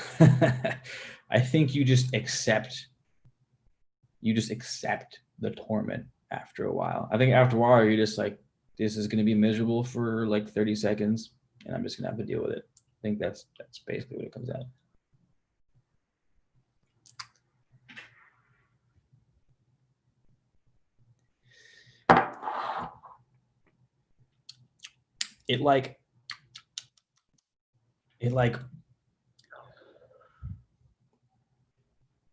It commandeers your face. It occupies your face as a vessel of bitterness. And that's how you know it's working. That's how you know it's working. It's still there, by the way. It's because it's not just a taste, man. It's like a feeling. It's like something is existing on your and around your tongue, and it just your tongue becomes this thing. It becomes the plant.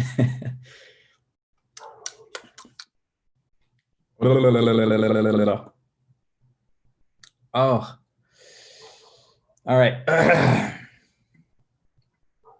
All right. See, we're getting through it. It's almost gone. It's almost gone. It's almost gone. Thank you, Richie. What's in a name? That which we call a rose by any other name would smell as sweet. That's what it was. Appreciate that, Richie. I have a couple lives on my channel with Richie. You guys should look him up because the dude's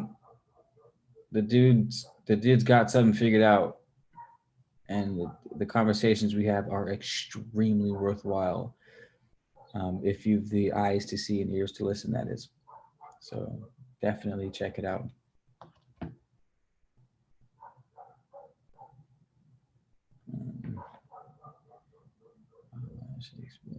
It's an experience. It is an experience. It is. Get Lady Fire. I'm pretty sure you haven't had this. You've ordered from the Etsy shop before, have you not? I feel like you've ordered from the shop before.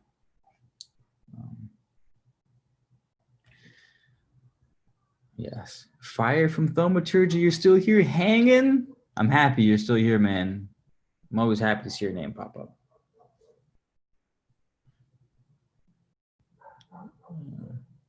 Oh, thanks, Sean Kelly. That's much appreciated. Rediscovered your videos and channel after a long while. Nice to see you're still putting up some good work. Shit, me too. It is nice. It is nice that I'm able to continue to put it. I surprise myself sometimes, man. I really do. I'm like, damn, Keith did it again. Did it again. They haven't caught on to you yet. They haven't caught on to you yet, Keith. Ooh, the rosemary is nice. I haven't distilled my herbs in months. Ever since I moved, it's been tough to find. There was something magical about living in Santa Barbara where I was able to visit the mountains and the creeks regularly. And alas, I am far from said mountains and creeks and small rivers. It breaks my soul, man. It hurts. It really does. It's just not as convenient for me to bust a mission to collect the herbs to run the still. So I haven't even had them up on the shop for a while. But yeah, rosemary is a wonderful herb to work with, man. Everyone grows it. Like you guys can go feel them out, but 9 out of 10 neighborhoods is gonna have at least 2 rosemary bushes growing on the sidewalk per block. It's extremely prolific. It does wonderful things. Makes your food taste phenomenal. It's good for hair. You think got these dreadlocks out of nowhere? I'd be hitting them with the botanicals. You know what I mean? Speaking of Shakespeare, you guys know that Shakespeare used to keep a thicket of rosemary on his desk because it's said to enhance creativity, memory. It's a big memory booster, at least short-term memory booster, and concentration, focus. It really is a dialing in herb. And yeah, I love rosemary. Rosemary is one of my faves for sure. And near the beach, for sure, near the beach. But there's no herbs at the beach. We plant ice grass, which isn't even native. So there's a ton of ice grass at the beach, but there's no herbs. I do like. I know. I'm sorry. I don't mean to downplay the beach. She's hella pissed if she can hear me, which she probably can. I know she's picking it up through the vibrations in the ground or some fucking woo-woo shit. My bad, Mama Ocean. Take it back. But the mountains too, man. I do miss those mountains. Rain Frog, hello, welcome. Thank you for dropping by. Appreciate it. I do to my mom recovering from an operation. Tell Ma we send our blessings for speedy.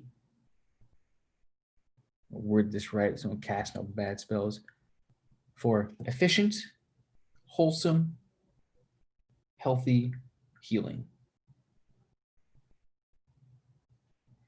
With option of additional clauses in case anything was overlooked. What's up about the gods and goddesses? Man, we covered that like 6 hours ago. Should we go over it? Should we recap? Someone want to help her out?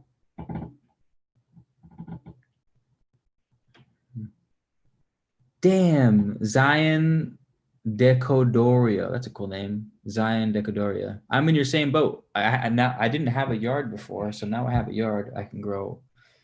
I'm growing native tobacco. I'm growing copal, Mexican copal, Bursera. I'm growing frankincense trees, orange trees. I got potatoes and beans and corn. I grew some purple Aztec corn that I'm about to make some purple Aztec tortillas out of. What else we got out there? We have some mugwort growing back there. White sage growing back there. That's it. Beets and your regulars from your lettuces, and you call it the regular gardener stuff. You know what I mean? So I'm right there with you, but I can't see the sky. Breaks my. I was thinking about that earlier today because Mars is shining hella bright right now. If you look out to the, what would that be? The eastern sky towards the sunrise, you'll see Mars clear as day. Night. Clear as you would see a normal star during night that was shining really bright. You can see it in the eastern sky above the horizon. And that's it. I was like, is that really the only star I can see? And it's a new moon tonight too. Like where I used to live, tonight, I would see the Milky Way. I would look up 5 blocks from downtown and I could see the Milky Way. And man, talk about the most comforting way to be made felt small.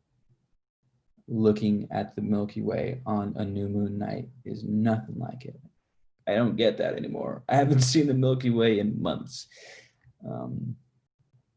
My own fault. I could easily drive fucking an hour and see it, right? Like obviously I put some responsibility into my hands, but I feel you nonetheless. Zion Decodoria. Where are you from, by the way? What kind of name is that?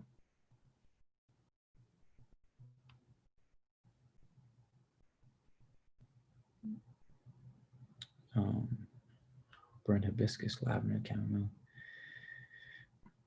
Did someone fill you in with gods and goddesses? No, no one did.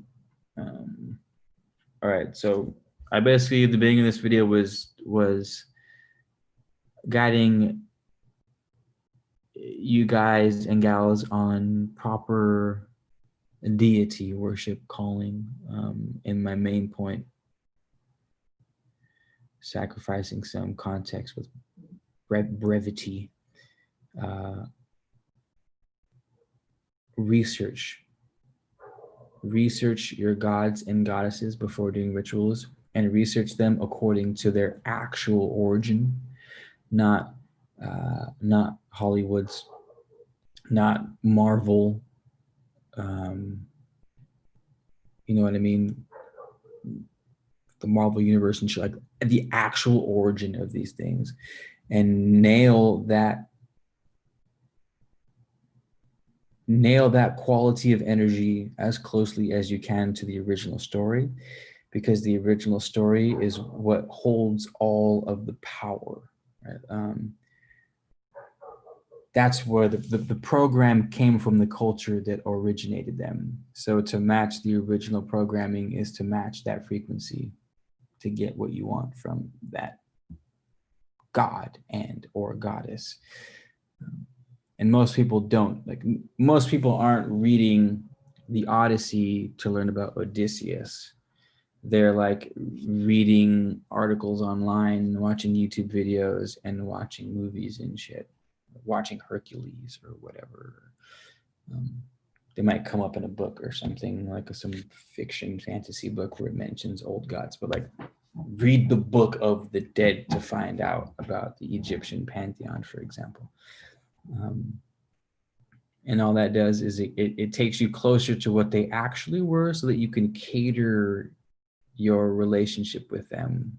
You could curate your relationship with them a little more closely.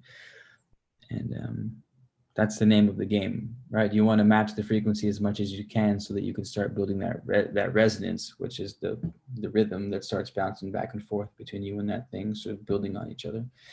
And that's what the video was about in the beginning, calling all goddesses and gods. Vedant Sharma, hello from California. It's funny, people are like, I'm from France, and I'm like, I'm from California. Super pretentious of me, I know, I'm sorry, but I have to. It's built in. Built-in culture thing, my bad. What about trans gods and trans goddesses? You're gonna have to be more specific. What about them? I mean, the same thing applies.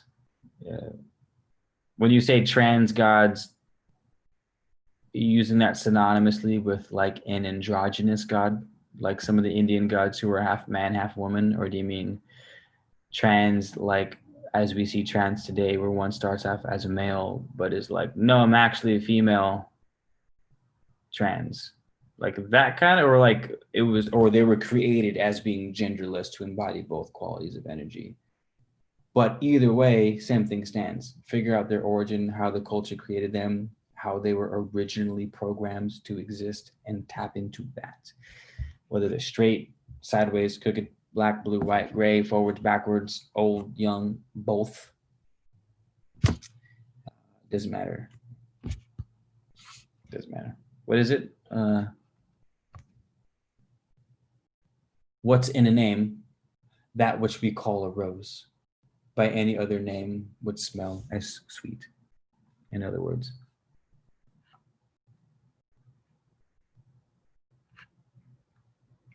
As for the name, I made it up. Nice. I know. Thank you for constantly reminding me to read the Prophet. I think Agent Smith even sent it to me as well on WhatsApp. So I've got it coming at me from all angles.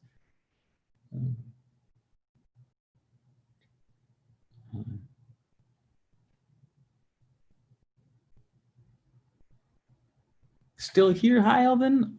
We are humbled by your presence, High Elven Wisdom. Seriously, appreciate it. Really appreciate it that you're still here hanging and chilling. Thank you, thank you.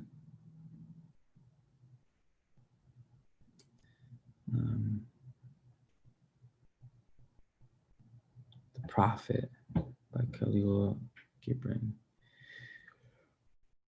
Oh, it's midnight. And I feel like I can still taste that James Bajik, by the way. It's still there, man. It's still there.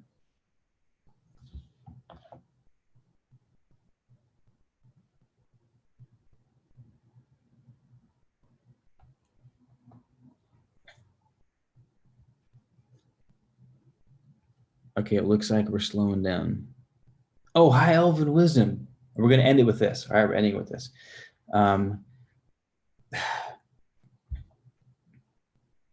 The retreat that I invited you to be a part of, as far as leading, we're going to have to find a way to do it outside of what's already going on, because I want to keep it separate. The container for the retreats right now are super indigenous based, specifically Southern California, Mexico. Actually not, it's a blend of all kinds of shit. But the shaman is from Mexico, ayahuasca is from the Amazon. But basically what I'm getting at is it's going to be experimental, but I would like a sort of plant ceremony that's based on fantastic premises. Like, I'm just spitballing here, but Lord of the Rings, or I don't know. It just seems like every time I come across plant medicine, it's held in a container that's official. It's like a shaman or a plant medicine man who's either from some jungle of some sort, or some desert of some sort, or some mountainous, or just some sort of like indigenous human to some part of the world. Even if it's, the shamans of Siberia that live in igloos and hunt polar bears. It's always some like, you know what I mean? But nothing necessarily fantastic as some of these other worlds that are accessible. And so I was thinking, what if we do a plant ceremony that doesn't have the feel of a shaman, but an elf, under the context of something like Lord of the Rings-esque. And of course, it's an experiment, but like, why the fuck not? You know what I mean? Why not? Why not? Why not? Just the thought. Of course, it's a loose thought and it's a new one. I literally had that thought at like 3:00 this afternoon. It's a recent development. But it's been a long time coming. Of course, Rainfrog, thanks for stopping by. Good luck tomorrow. Oh, thank you kindly, High Elven. I forgot that was a thing. I got to add you to mine too. I don't know if do I have it activated mine? I can't remember. My old channel I did, but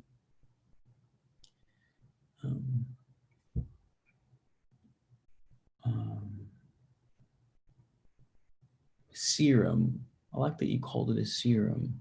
That's dope. I don't use that word very often.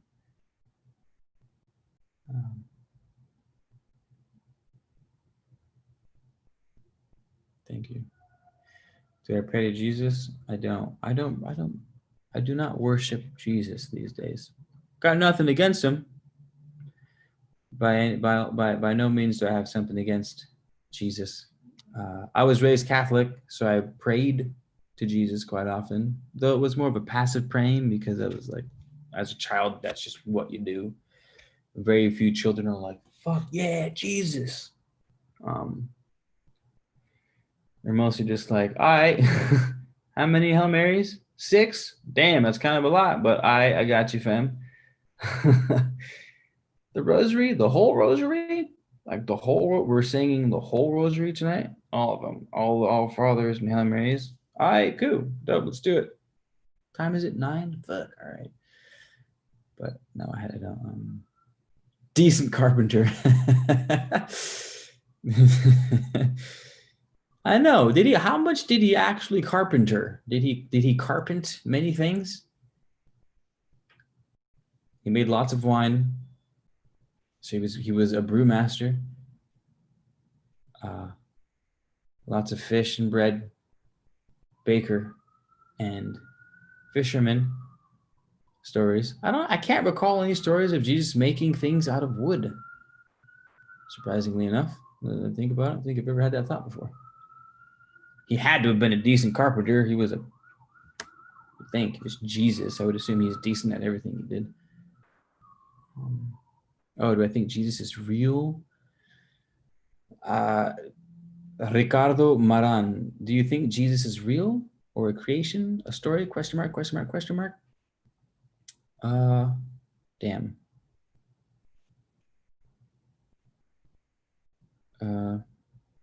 I mean, I don't know if this is a bad habit or not, but I like to reference. I like to reference history. I like to reference the verifiable world in any sort of question, which is like a plus and a positive depending upon where I use it. And the Romans wrote everything down. Everything. Like ridiculous things, ridiculously unnecessary things did the Romans write down. If there's one thing the Romans did, it was write shit down.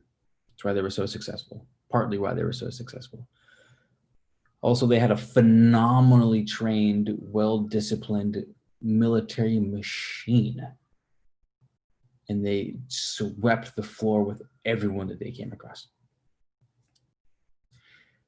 Point being, there's not, last I checked, there was not one single word written about Jesus by the Romans themselves. No man, no Yahweh, no Yeshua, no person born of, where was he born? Oh, I should know this. I'm a terrible Catholic. Where was he? Nazarene? No, not Nazarene. Started with a B. I guess it's going to kill me. Bethlehem before. I didn't look at it. I swear. It came to me before the thing. Nothing even came up yet. See, nothing on the screen.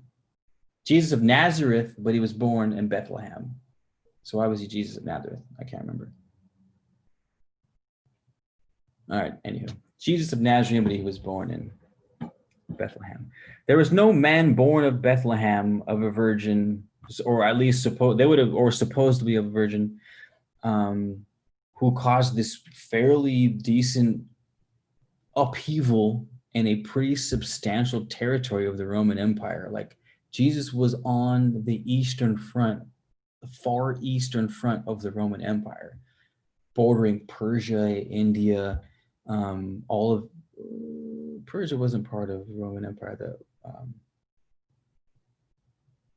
think anywho, it was extremely volatile in that area. The Jews practically didn't give up their religion, right? Because the Jewish religion is pretty fucking steadfast, you know. So they would have noted 100% something that went on that almost collapsed the eastern part of the empire. When I say collapsed, like the Roman front on all sides must have extended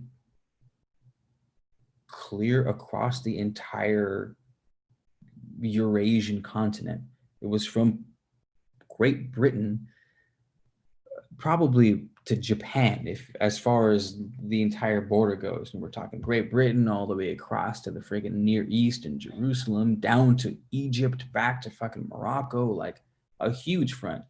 So something as significant as an upheaval on the far eastern side with all the enemies, not like Jesus was in some random ass part of the Roman Empire, because Jesus was a Roman, you guys. You know what I mean? Like if he existed, he was a Roman. born in the Roman Empire, like all the Romans born in the Roman Empire were. Funny to think. But nothing, not a thing was written about him. For the man who is the biggest man in the history of modern civilization, Jesus shaped the modern world. We base our time before Christ. I think I heard a native dude talking on YouTube the other day from Amazon, and he was like, "Oh, since 500 BC, our people have been doing our thing." And he's like, "This dude just referenced Jesus Christ in his own timeline. Like that's how powerful this dude was." But Rome didn't write a single thing about him. I don't know, man. Something's a little fishy. Something's a little fishy. Something fishy.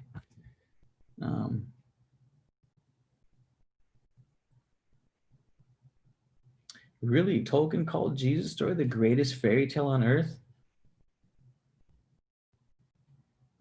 Jesus as Vishnu's 14th. Oh, we were just talking about that, Richie. Was that you who brought that up, that they saw him as another incarnation of Vishnu? The Jews were worshiping a different kind of God. Jesus was talking about another God, I think. But I don't know if he was real or not. I mean, historically speaking, he doesn't exist. But here's where he gets kind of wishy-washy. But who's to say that he doesn't exist now because people believe they do? Like, I believe that the power of an entire globe of people believing that something exists, that it starts to exist independent of those thoughts of existing. Like we literally birth a sentient entity just by enough people believing in it. So when you ask me, does he exist in a way as a deity that you can worship that could influence your life? I would say in a way, yes, absolutely.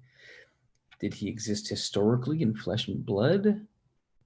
It would appear not, but I mean, history was written by the winners, as they say. So there's all kinds of shit that went on that wasn't written about that we don't know about. I don't know, but it keeps me up at night.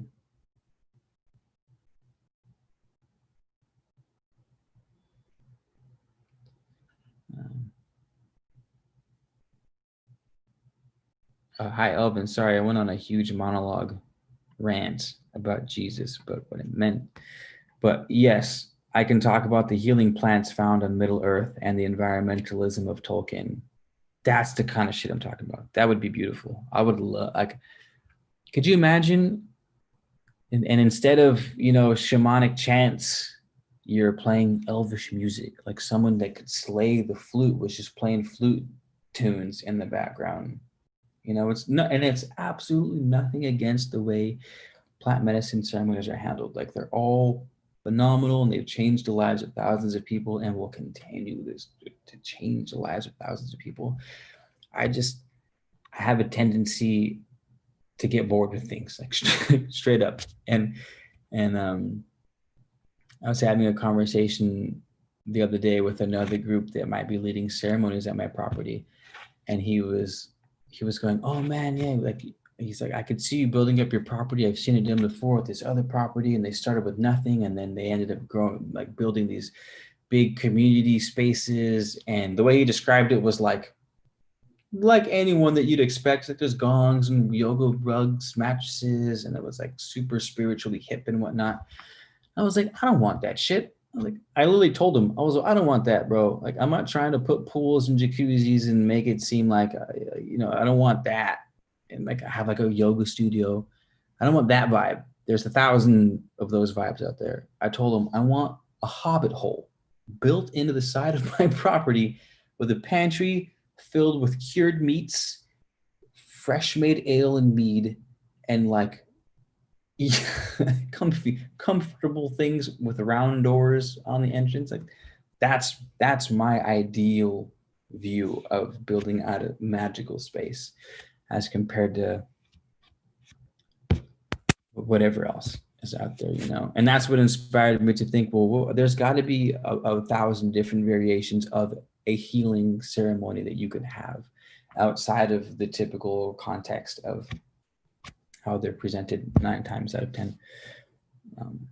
So that's where I thought of you. I was like, oh, maybe that's how I can get her in, High Elven in on like the magic, because it just doesn't fit. Like your style doesn't fit with what's going on there now. I feel like I don't fit, and I'm part Native American, and I still don't feel like I fit in those sorts of settings. I don't know what it is, but it would be fun to experiment. It's an experiment. It might suck. It might be like, oh, this is super weak. I get why they do the chanting, because this is awful, and then never do it again. But it's worth a shot, nonetheless. It's worth a shot. Huey, what's up, man? Long time no see.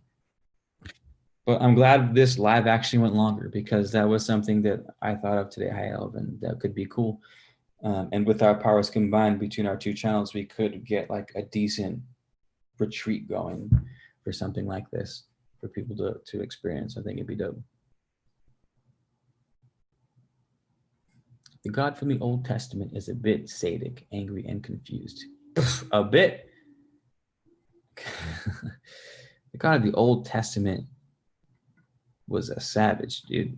I'm not convinced that the God of the Old Testament is the same God that Jesus refers to. Like, I'm convinced that Jesus is referring to a completely different God, and they somehow slapped him together, because there is a strong contradiction in the all-living God that Jesus presents and the God who literally dropped an asteroid on a city because they were partying too hard. Like, I get it. They were partying too hard, but to drop an asteroid on the entire city and desecrate all of them is like, yo, man. Anywho.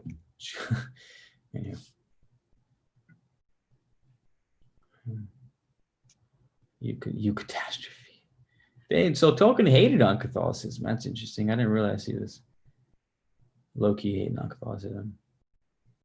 Rainbow Crystal offers vibrational support. Richie, tú también, mi amigo. Yeah, that hadn't crossed my mind yet. I told you it's a fresh thought, but if I could put together a healing space with heads where it was like some really cool new stuff under a really cool new lens, maybe it fails, maybe it doesn't. The attempt is worthy. The cause is worthy of a solid attempt. And 100%, Richie, if you're down, would love to have you be a part of it. Absolutely. We got some powered heads already. A high elven priestess. Can I call you that? Would that be the word for it? We got the rainbow crystal offers from Richie Breathe. Yeah. I don't know Jean-Jacques Dessalines. At least I don't think I know him off the top of my head. Stumped there. 9% battery. So if the live stops, then that means it was supposed to be over. Oh, I recently learned about, was Jean-Jacques the one who was a sword fighter? No. Oh, he was Haitian. I'm thinking, no, wait.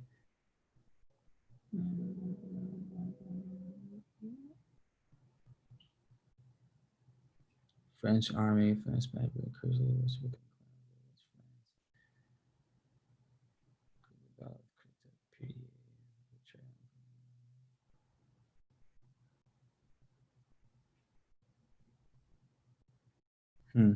Maybe I'm thinking of someone else. I mean, what's your question? What I think about him? Seems like a cool guy from his wiki page. I don't know much about him. Sorry, Sochi. Lo siento.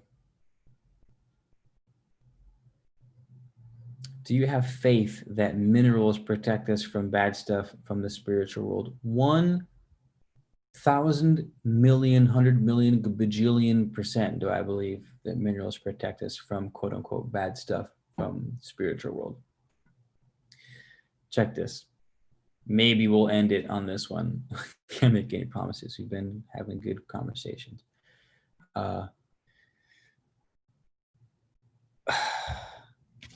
Physical world, spiritual world.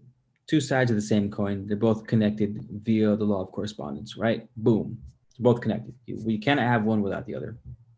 In order for spirit to exist, in order for something in the spirit to influence the physical realm, it must somehow take a physical vessel in order to interact in the physical realm. It's sort of the way of things. You want to have a third dimensional experience, you gotta somehow possess a third dimensional vehicle, whatever, be it an atom, a vibrational sound wave or light wave, whatever, but you have to exist in the physical world if you want to influence the physical world. And I believe, this is sort of my own personal belief in things, that say a dark spirit makes you sick. I personally believe that dark spirit somehow turns into, for lack of better words, say a virus or a bacteria, or and vice versa, that the good sort of inhibits minerals. So here will be an example. Natives say we burn white sage to purify the air from evil spirits. Westerners say, you're crazy, that's not how it works. For hundreds of years, they say that. Now, scientists go, well, no, it doesn't clear the room of bad spirits, but the essential oils in the white sage do purify the air, obviously, because essential oils in plants are natural anti-everything, antimicrobial. It's their role to kill bacteria and funguses. Otherwise, the bacteria and fungus would kill the plant. So that's while it was living. So as a defense to be infested with mold and shit, the plant produces essential oils. Well, essential oils are volatile, which means as soon as you vaporize those essential oils, they get released into the air and they have the same effect in the air as they did on the plant, meaning they still contain all their antimicrobial properties. So those antimicrobial properties kill, say, a cold virus, which means that in a way, you have been saved by a bad spirit. Who's to say that that bad spirit wasn't the cold virus, taking the form of a virus, because it has to take a form of something to influence your physical body. It must take a physical container, takes the form of the virus. You've got plant minerals, because plants are nothing but mineral condensers that pull minerals from the earth and condense it into their body. And then those minerals are released, bada bing, bada boom. Some friends become enemies, some enemies become friends. You now have minerals protecting you from evil spirits. It kind of takes away the magic of it, but like seen under the right context could also add the magic to it. Now you're talking reverse engineering everything that any spiritual person has ever said by studying science and going, oh, okay, well, all right. What else did they say? What other plants did they say were really good at dispelling evil spirits? Okay, that white sage, great. Let's run white sage oil in a laboratory and see all the crazy ass properties that it contains that we could heal ourselves with from the so-called bad spirits. So yeah, 100%.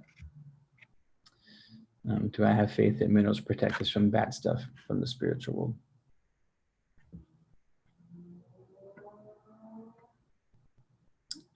Sochi, nice. He fought Napoleon and won. Well played. I think I heard something about that guy. He was like a famous fencer in France, and beat everyone as a child. And then some dude from like Italy was like, "Fuck that! I'm going to beat this kid. Like he thinks he's the best." And he actually did beat Jean-Jacques. But he was like, "Oh my god, this guy is so fucking good. Like my hat's off to him. This is like the best fighter in Europe. I may have won, but." And it was a black guy. It was the Jean. I think it was the same person. He had a really, really interesting story. It might be, but fact check me on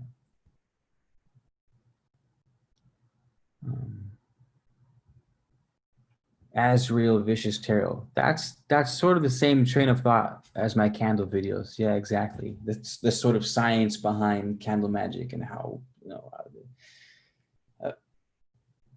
like, look, you guys, the examples that I gave aren't scientific fact. Right? I wouldn't even call them theories because haven't run my own tests to prove them. I'm sort of just pulling from different areas of study to sort of make a case for something that could be testable. Even though they have tested white sage to kill bacteria, and they're like, yeah, for sure, it should kill fucking bacteria and stuff. But yeah. Elvish singing for the healing ceremony. Hi, Elvin. Man, you're speaking my language. This is what I'm talking about. It's sounding glorious. I'm super excited. We'll link up and we'll brainstorm some more cool stuff, Hi, Elvin. I'm getting excited about that. That sounds super cool. Super cool. So there is evil spirits and good spirits? Oh, 100%. 100%. I mean, if there is good, there must be bad, right? And vice versa. Yeah. You know, like there's this mushroom called the ghost mushroom. It's really cool. It glows in the dark. It's a bioluminescent, but the only thing is it's parasitic. So it attaches to living trees and kills the living tree and then spreads its spore. So that could be considered a bad spirit. You know what I mean? To the tree that's dying, that's a bad spirit that's infested it. However, so in that microcosm, that is a objectively speaking bad thing. But in the macrocosm, say to the forest, maybe that ghost mushroom is clearing out, say, like a grove in the middle of the forest that will give way to a pasture, lots of grass for the deer and for the other animals. And while it was bad, the mushroom was a bad spirit to the tree that died, it was a good spirit to the whole forest itself, because now you're able to have deer and bears and squirrels, and you're starting to, work the soil, which in the long run allows you to grow bigger trees because the animals are sort of speeding up the decomposition process of the land. And it's like, that's what I mean by, yes, there's no such thing as good or bad until you look at the microcosm of the individual circumstance. And you say, yeah, well, I get that, but tell that to the tree that's being eaten alive from the inside out, that's not a bad thing happening to your tree. It's actually a good thing if you look at the big picture. And the tree's like, no, fuck you, man. How about you get eaten from the inside out while you watch yourself decay and fucking shrivel up? You know what I mean? But yeah. Am I an atheist? No, not at all. 100% do I believe in a higher, infinite, indefinable mind. 100%. Breathing, Richie.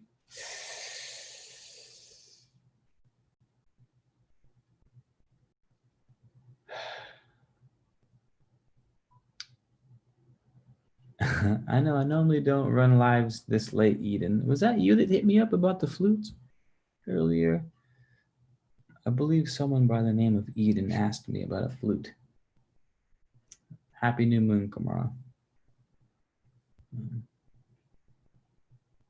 I will own that title. Okay, on that note, you guys, I appreciate the hell out of all of you for sticking around as late as you did. Look forward to a potential Lord of the Rings, Tolkien, Rainbow retreat, man. I'm stoked. It's stay in touch. I also have regular retreats. It looks like I might get another one with the Navajo tribe, the Dine. Just spoke with someone today. Things are moving on the Man of Letters front. I'm stoked. I could definitely be happier, but I'm super stoked with how happy I am now. Extremely grateful. So if you guys are looking for traditional, like ayahuasca, San Pedro, Combo, Sapito, the Sacred Toad, pizza toppings. We're hosting them pretty much monthly at this point. Might even be having 2 a month in the next couple of months. So hit me up if something like that's called out to you. If you want to stick around for some Tolkien retreats, fucking A, stick around for that too. That sounds like fun. Level Gang, Eden, Azrael, Ricardo, Kamara, Richie, thank you. I Open Wisdom, thank you so much. You too being here. JHDs,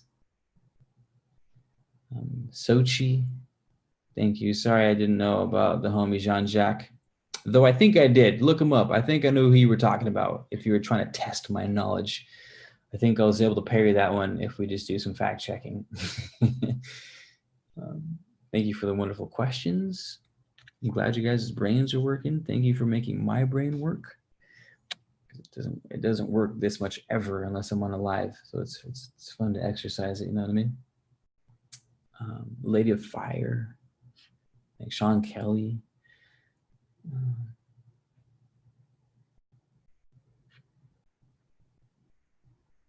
All right. Good night, you guys.